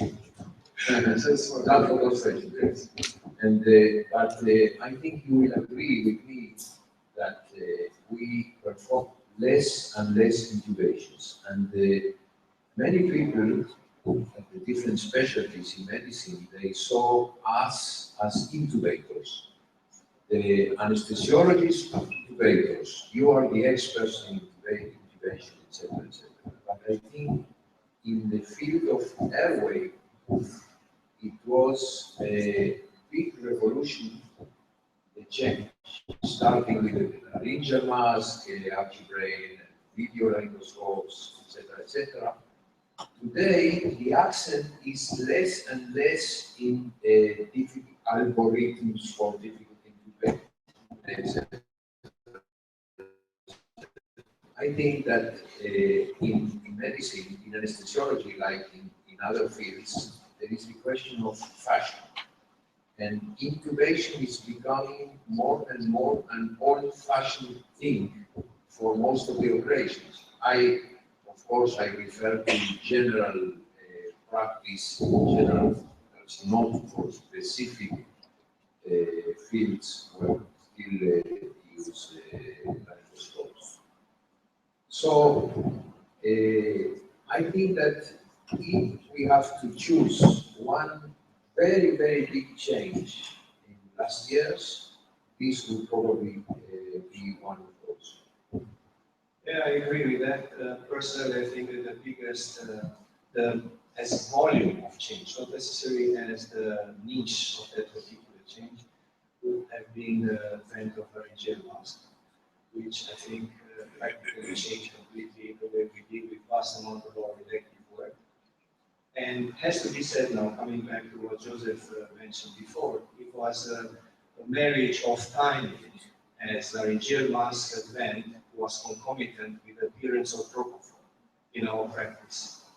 And I'm sure that all of you know that when you try to put a laryngeal mask using thiopenton or ketamine or midazolam, whatever, it's much more difficult.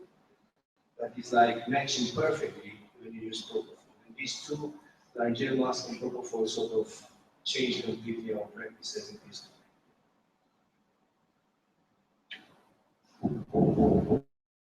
I fully agree with Dr. Golding regarding the intubation. And I don't remember who spoke regarding that yesterday, but we see some slides saying what is a must in an operating theater and what the must is, of course. And I think today we should change it for the video laryngoscope. So the laryngoscope, the normal laryngoscope is coming down, and the video laryngoscope today is the artist, is the main point. Secondly, we know each other for a long time, and I cannot understand what is the reason that is the first time I see your last slide with this lady, what we should see and we should avoid to see. So we should speak together afterwards.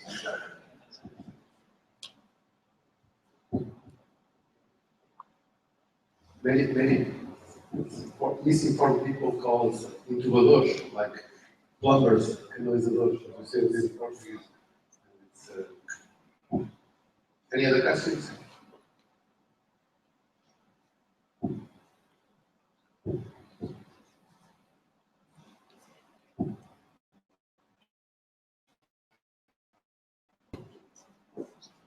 Thank you very much. Thank you,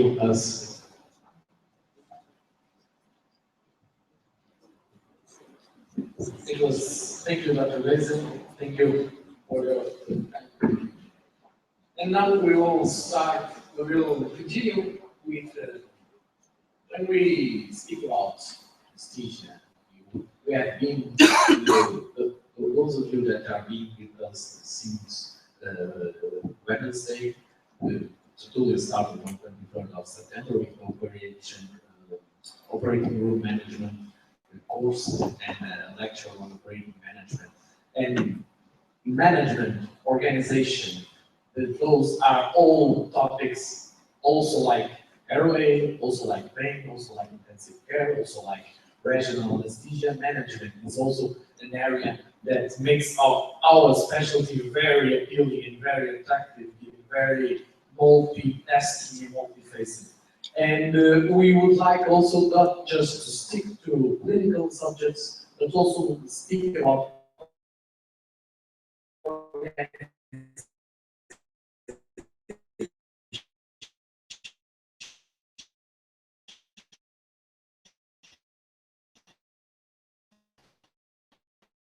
enterprises out there, and then we ask Dr. Golding, Dr. Steve Golding, to speak a little about us, about how can we compare critical patient transportation and formal. One is the pit stop. There's a famous video in the YouTube that is a perfect pit stopping, where everyone does a simple gest, but that gest is coordinated with the other when the car goes to the pit stop.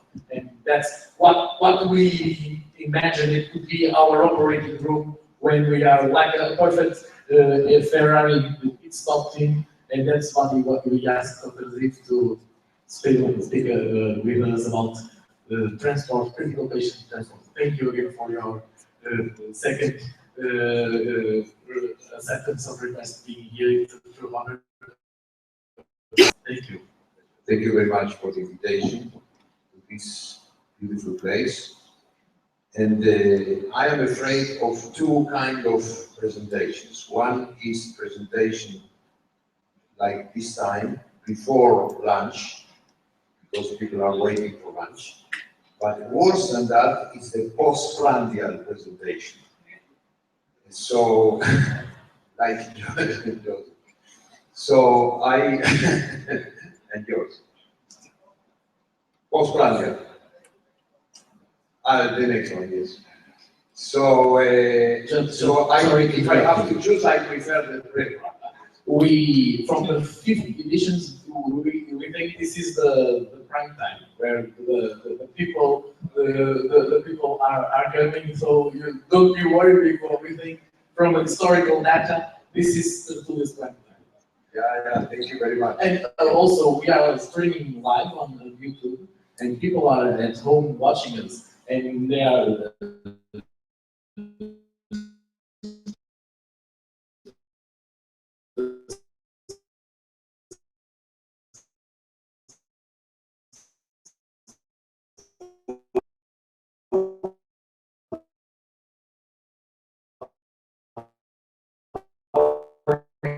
There was only one, but now there are more than 10 people watching YouTube.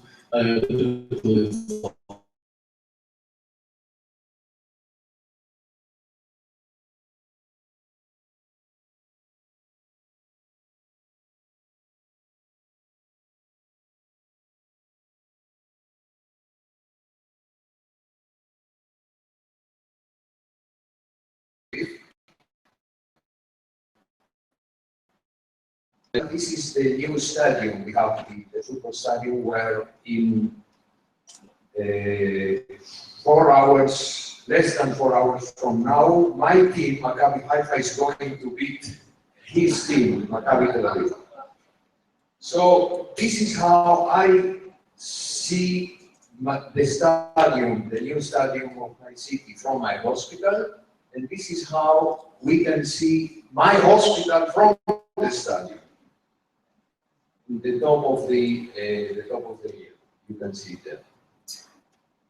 But today we are not going to talk about football. We are going to talk about Formula One. Formula One.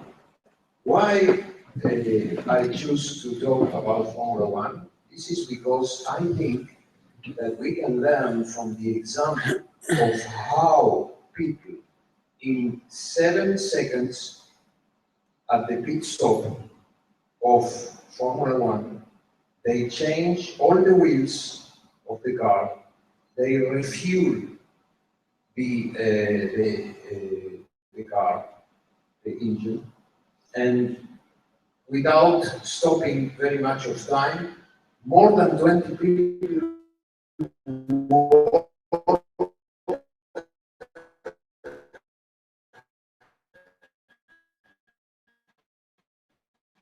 in a very systematic way, and they perform this.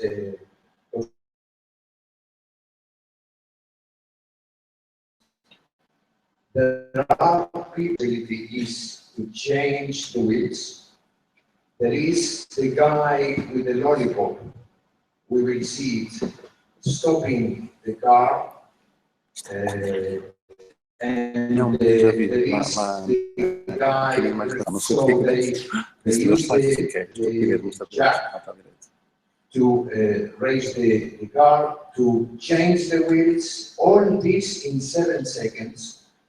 So if we compare, I invite this organization because if we compare how we move our patients from the operating room to the ICU, or to the recovery room in some cases, with all these infusions and ventilators and cables, etc., you will see how there is much to improve in our way,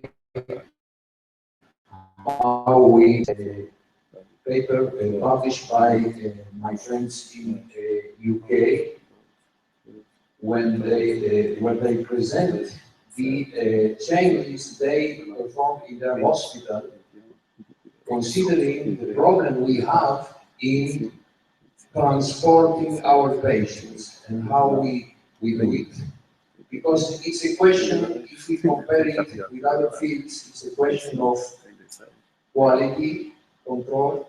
There are known problems like lack of consistency, lack of communication between the different specialties, and so on. Isto tem a ver com a regulação. And if I would ask you how you do it in your hospitals, I am sure that you all have a process how to do it, how to transmit the information, how you are ventilating the patient, which infusions are you giving, how many drops, how many cc's, and what you have to do with the drain of the patient, the catheters, etc., when transmitting the information. Of course, there is a process, but everyone does it differently. And if you imagine the process that is going on in your department when the anesthesiologists bring the patient to the ICU or the recovery room, and the nurses are going around, and the surgeon is coming, everyone is transmitting information separately. There is a kind of chaos between the technician who has to connect the ventilator and the different infusions where people maybe that the anesthesiologists prepare the infusions in one way at the operating room, and in ICU they are used to use another protocol. So, or the surgical intensive care of cardiac operations, we used to, we give drops in another concentration. So when the anesthetists bring the patient with one concentration, they change it to the protocol of the department. So, for instance, let's take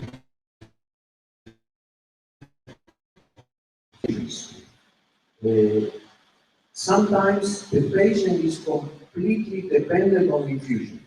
For instance, drops in a difficult patient in shock, that you take this patient, you transport this patient to the ICU from the operating room, and if the infusion is not working during transport of this patient, this is a question of life for this patient. So today, if we look only at the question of the infusions, there are some different considerations regarding the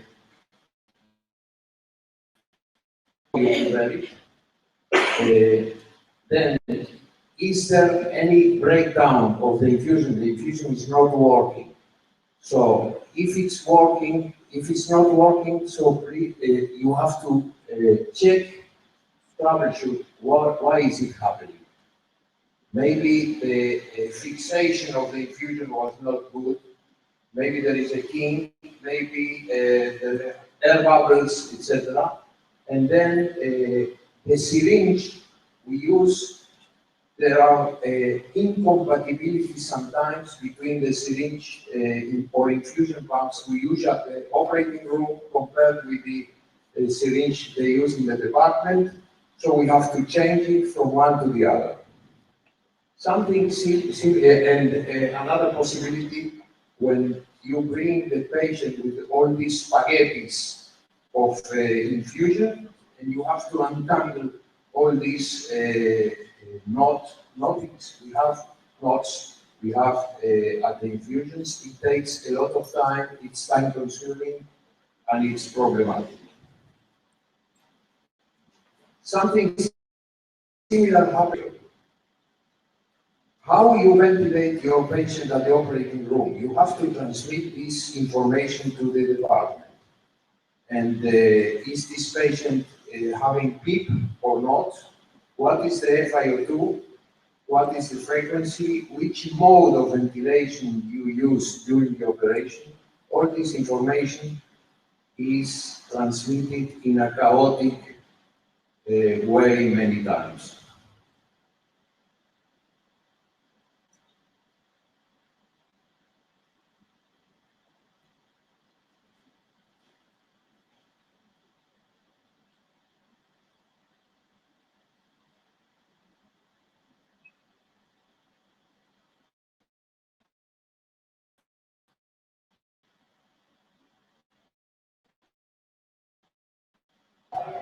This is the pit stop, 7 seconds.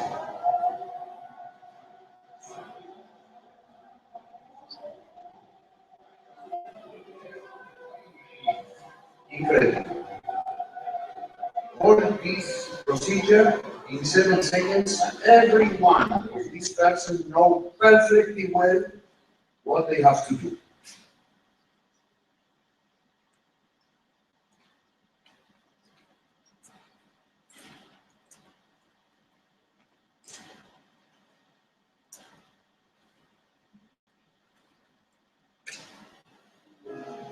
Pit stops are part of motor racing history. Against the relentless stopwatch, time is critical, pressure is high. Mistakes.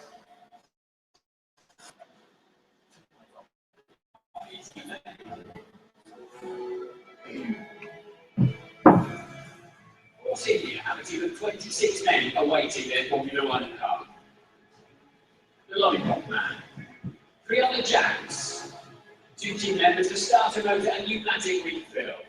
Plus firemen and emergency crew for the fuel and dead man's handrail. 4 on the wheel guns. 4 men take the wheels off.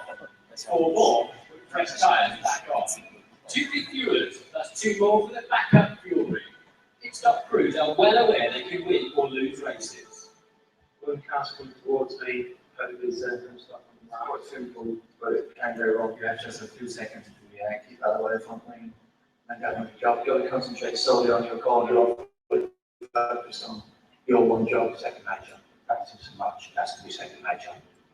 The Lollipop Man, City A, serious job. He guides the driver to his garage, advises when to select first gear, and then you must release the car at exactly the right point, unlike this Ferrari Schumacher pit stop. The fuel men need to be like rugby players. The fuel lane hoses are very heavy.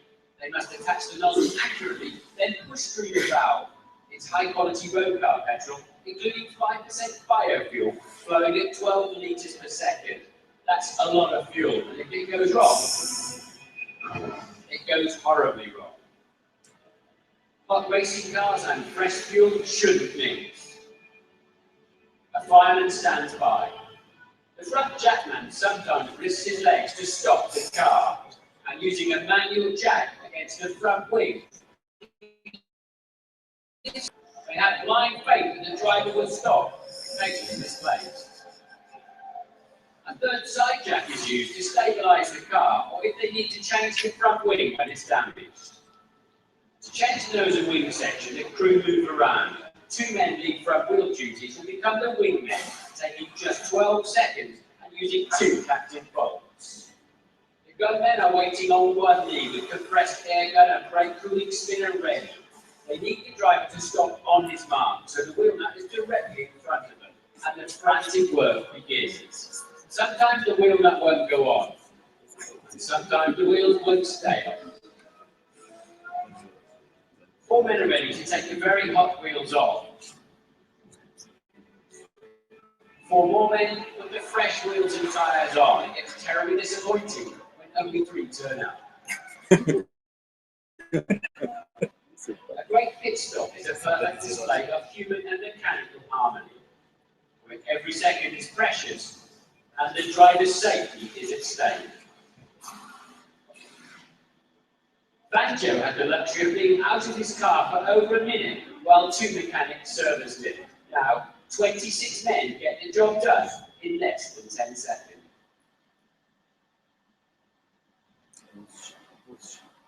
One number 5, remember that? And 5 times world champion.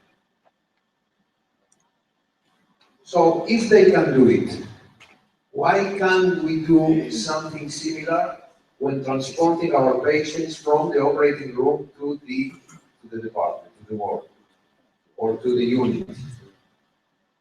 These are very similar things because there are multiple specialists working in a complex task with complex interfaces. There is time pressure because you have to save this patient, which is in critical times, and there is a need for accuracy.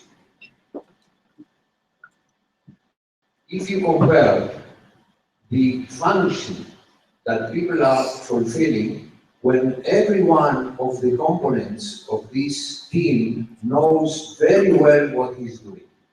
So what is proposed is to have, first of all, a patient transfer sheet to the ICU or to the recovery room from the operating room, from the anesthetist, the anesthesiologist. He sent a form where he puts all the details. What is the age of the patient and weight, but make the ventilator settings. How do you send it 5 or 10 minutes before the end of the operation, you send it to the ICU, so they will prepare the settings of the ventilator. What is the, is it pressure control or volume control? What is the mode of ventilation?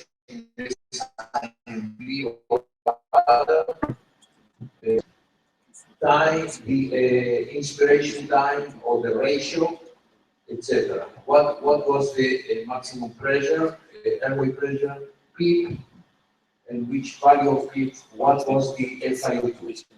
Very simple as that. You send a form to your colleague at the ICU telling him how are you ventilating the patient. So he can prepare the ventilator beforehand. He can prepare it for the moment when the patient will arrive. The same is for the monitoring lines. Does this patient have a central line? Where? In the left side or the right side? It's important because you prepare place for the infusions with the nurses. Does he have an arterial line? And in which side? So they can prepare the flushing system for the arterial line or the monitor and the modules to connect this patient. Is the patient receiving vasoactive agents? Dopamine, milrinone, adrenaline, etc. And other chest drains, catheters, and so on. So if prior to the transfer of the patient, you send this very simple form to the ward or to the ICU, this can be prepared beforehand. The other thing is a memoir, a guide, and a memoir you have when you transmit information to your colleague. You are in a rush, he's in a rush, and sometimes you don't transmit the correct information. So if you have a guide in front of you, and you say to your colleague, okay, this is the he's so and so. During the course of the operation, the anesthetic problems were this and this. What is the size of endotracheal tube? Where are the lines of this patient? What was the operation performed? So you have a guide. When you transmit the information, you do it in a systematic way, like the pit stop.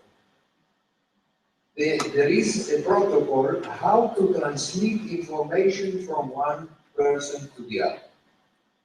And what is the present status of the patient? Hemodynamics, infusions, ventilation. Was there any bleeding? What is the antibiotics the patient is becoming? And then you discuss the plan, what are the anticipated problems this patient can have for the recovery time, and the immediate care strategy from the operating team to the team at the critical care unit. As simple as that, all this process, I wouldn't say that it will take 7 seconds, but you can reduce the time and increase efficiency of this process. Of course, my friends from UK told me that sometimes there is resistance to change. You come to your hospital, to your friends, and you tell them, okay, from now on, let's have this system. Let's use a form to transport our patient. Let's use a guide how to transmit information. Well, you will hear that we have always done it like this. We don't have time to do it like this.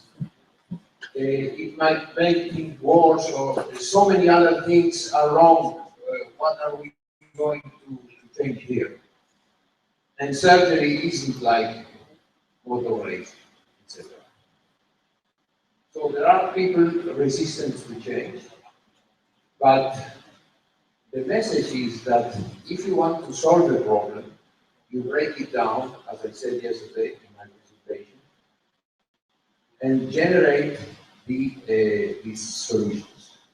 And in order to make these changes, we have to involve more and more of our friends.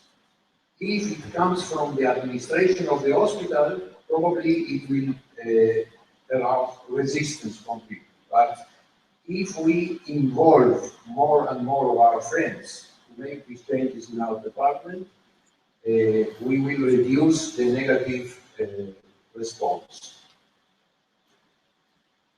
These are the forms we use, and probably this will make much easier that the anesthetist will transmit with the guide the information to his colleague, the anesthetist, that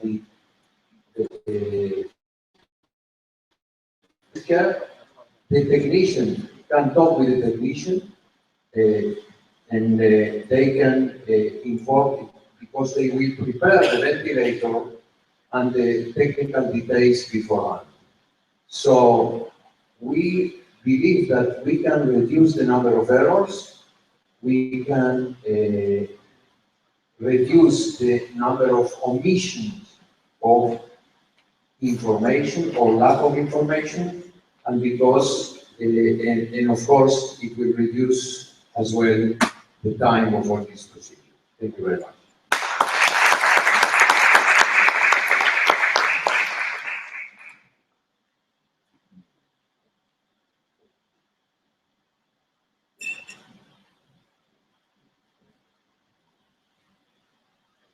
So, last night we have been studying your presentation. So me and Victor, we stayed awake until 3 o'clock in the morning. We made our own investigation. We got some images to show you, so that you can see that your presentation is well prepared. And I have the first one. So this is the profession. So it's one of our sponsors, as you know, Ferrari. They have sponsored the Tutulish. They are offering us cars during the year. So this is the image of the profession of Ferrari.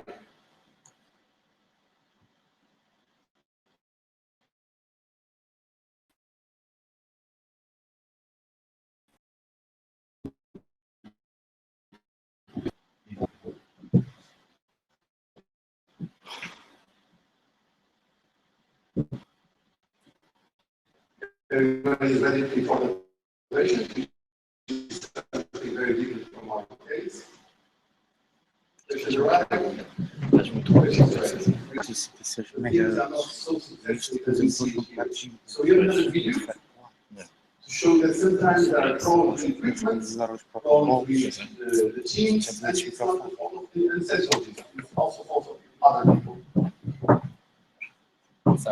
So keep checking the right tire in the front, you see? Equipment fails. So sometimes the equipment is not so good, so that sometimes there are people in our way, like surgeons, like nurses, like other colleagues, and they don't let us work as we want. And sometimes there are even worse problems that we don't control, which this controls patients. So sometimes it's not only about equipment, it's not only about other colleagues, but it's also about patients. Sometimes patients have these strange behaviors, and they have these strange dancings. So as you see, we also made our study about your presentation, and now I'll open the questions to the.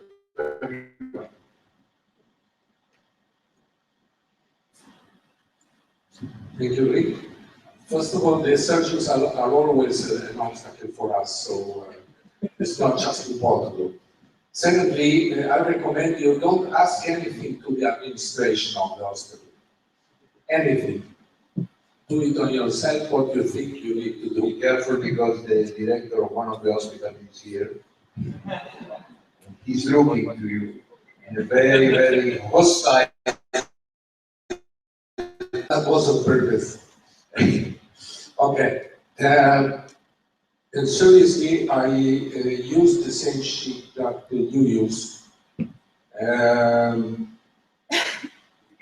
There are some. The first problem I see is to go a few minutes before to the ICU and to give this paper.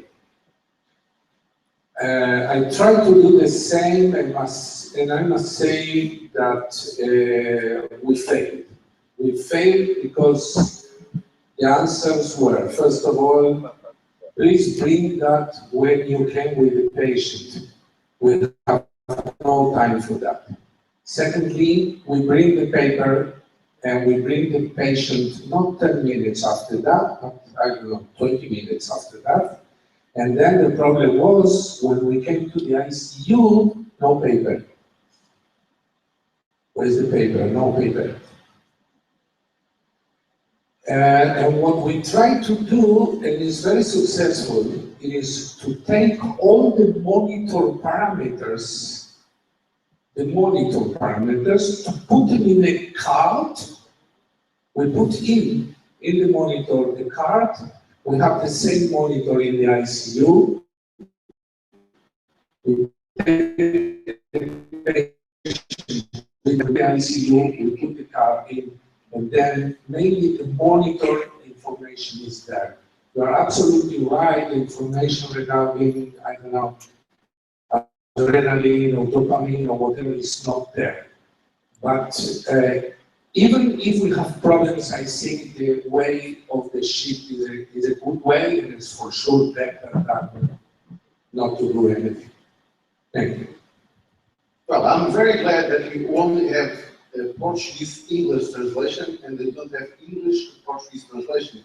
Because when you said that you use the same sheet that he is using, I was a little bit afraid that if you have translation, there might be some misunderstanding. Okay. Hold on.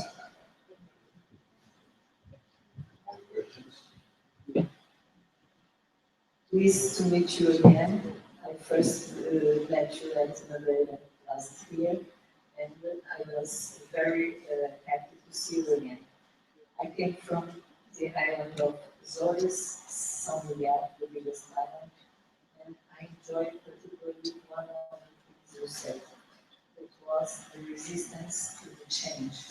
I am the director of Ceres, the youngest infected hospital and the youngest that the hospital ever had.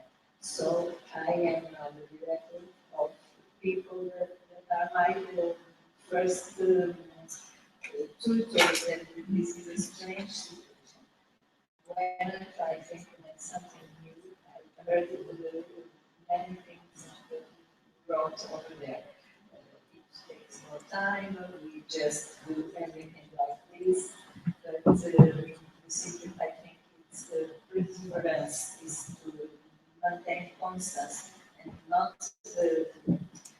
desist, never desist. We may persist in our dreams. And I was one people said, which you are saying, I try to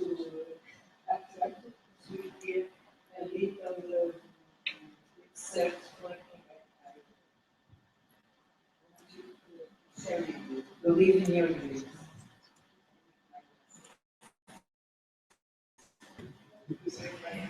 Enzo Ferrari one day told to one of his best friends, "You may be able to drive a tractor, but you will never be able to handle my Ferrari properly." The friend was so pissed off that he vowed to create the perfect car. His name was Ferruccio Lamborghini. Never desist.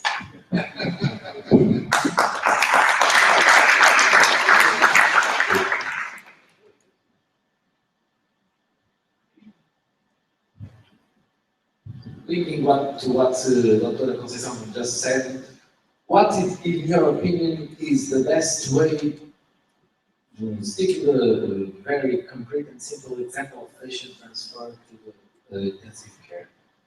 This is how do you motivate the people? How do you try to our performance it must just as closer as Ferrari's one? Is that with the autocracy or it's with the self-motivation, persuasion, like what Conceição said, motivation?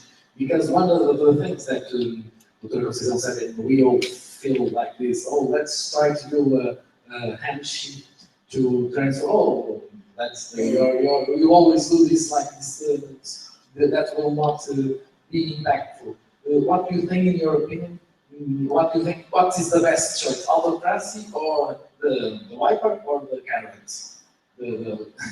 Of course they are, but in my service, my department, we started with a guide.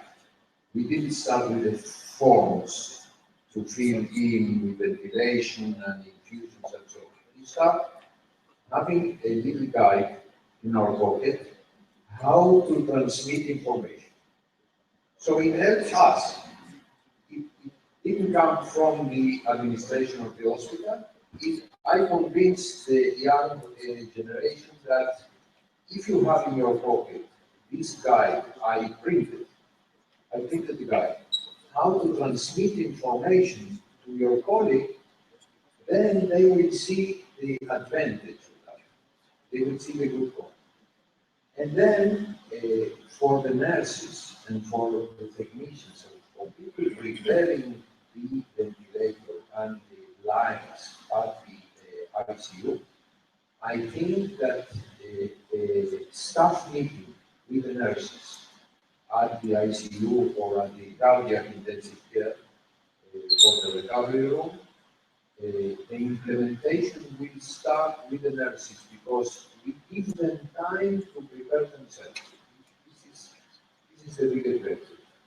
So I think step by step, first of all using the guide, and then trying to implement the forms not in a totalitarian way, but when they are convinced that we organize themselves.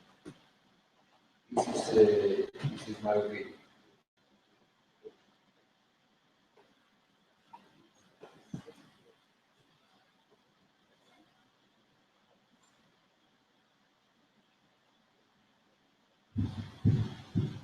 As it's getting visual, I like to have a sense of how we are all working. So, how are your transports to the ICU? Do you all have the ventilators to transport? Do you go with ambulance? Do you have big boats?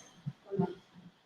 The question is how do we transfer patients from the OR to the ICU with ventilator? With my hospital, we would have ventilators in second. We are just with the apartment. Our unit is just across the wall of the OR. We have manual ventilators, so we have devices. It's just one room to another one. Yes, but what we frequently do not have is the plastic air containment because it's always lost. We renew I have two friends from Brazil also there, and we are not the equipment it tolerates the sterilization, but that's a minor issue because we pass from the OR to ICU. You don't have to cross all the hospital capacity. Different realities. That is just someone has tried to provoke me because being now manager, I'm still a doctor, and now I discovered new method better than the carrot and better than the wheat. Can you show it? We're trying to implementing it. It's very good. It's very good method for people. So just to enforce the technique. I shall hope this is not because my comment. Huh? Okay, my service, because we have an helicopter, regarding your question, we have 10 helicopters because we are in a limit with 3 countries. We transport patients to the helicopter if we need, or from the helicopter with ventilators. So we use the same ventilators to transport the patients from the operating theater to the ICU or to the PACU. And one comment for you, Zef, I hope your team don't defeat my team.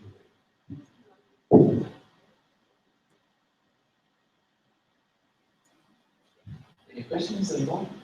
Any other realities? Okay. I think we are just in time for having more lunch. Just in time. We're very lucky with the time schedule.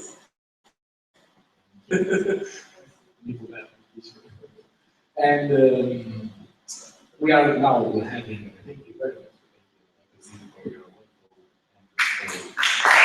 practical presentation.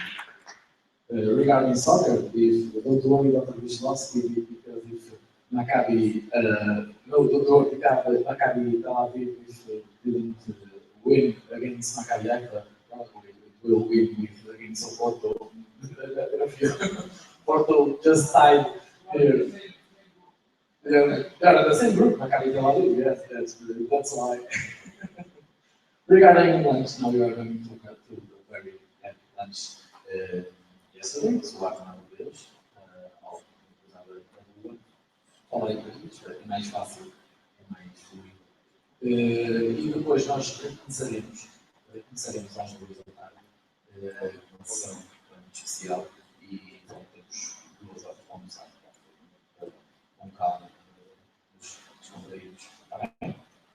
Até já no almoço.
just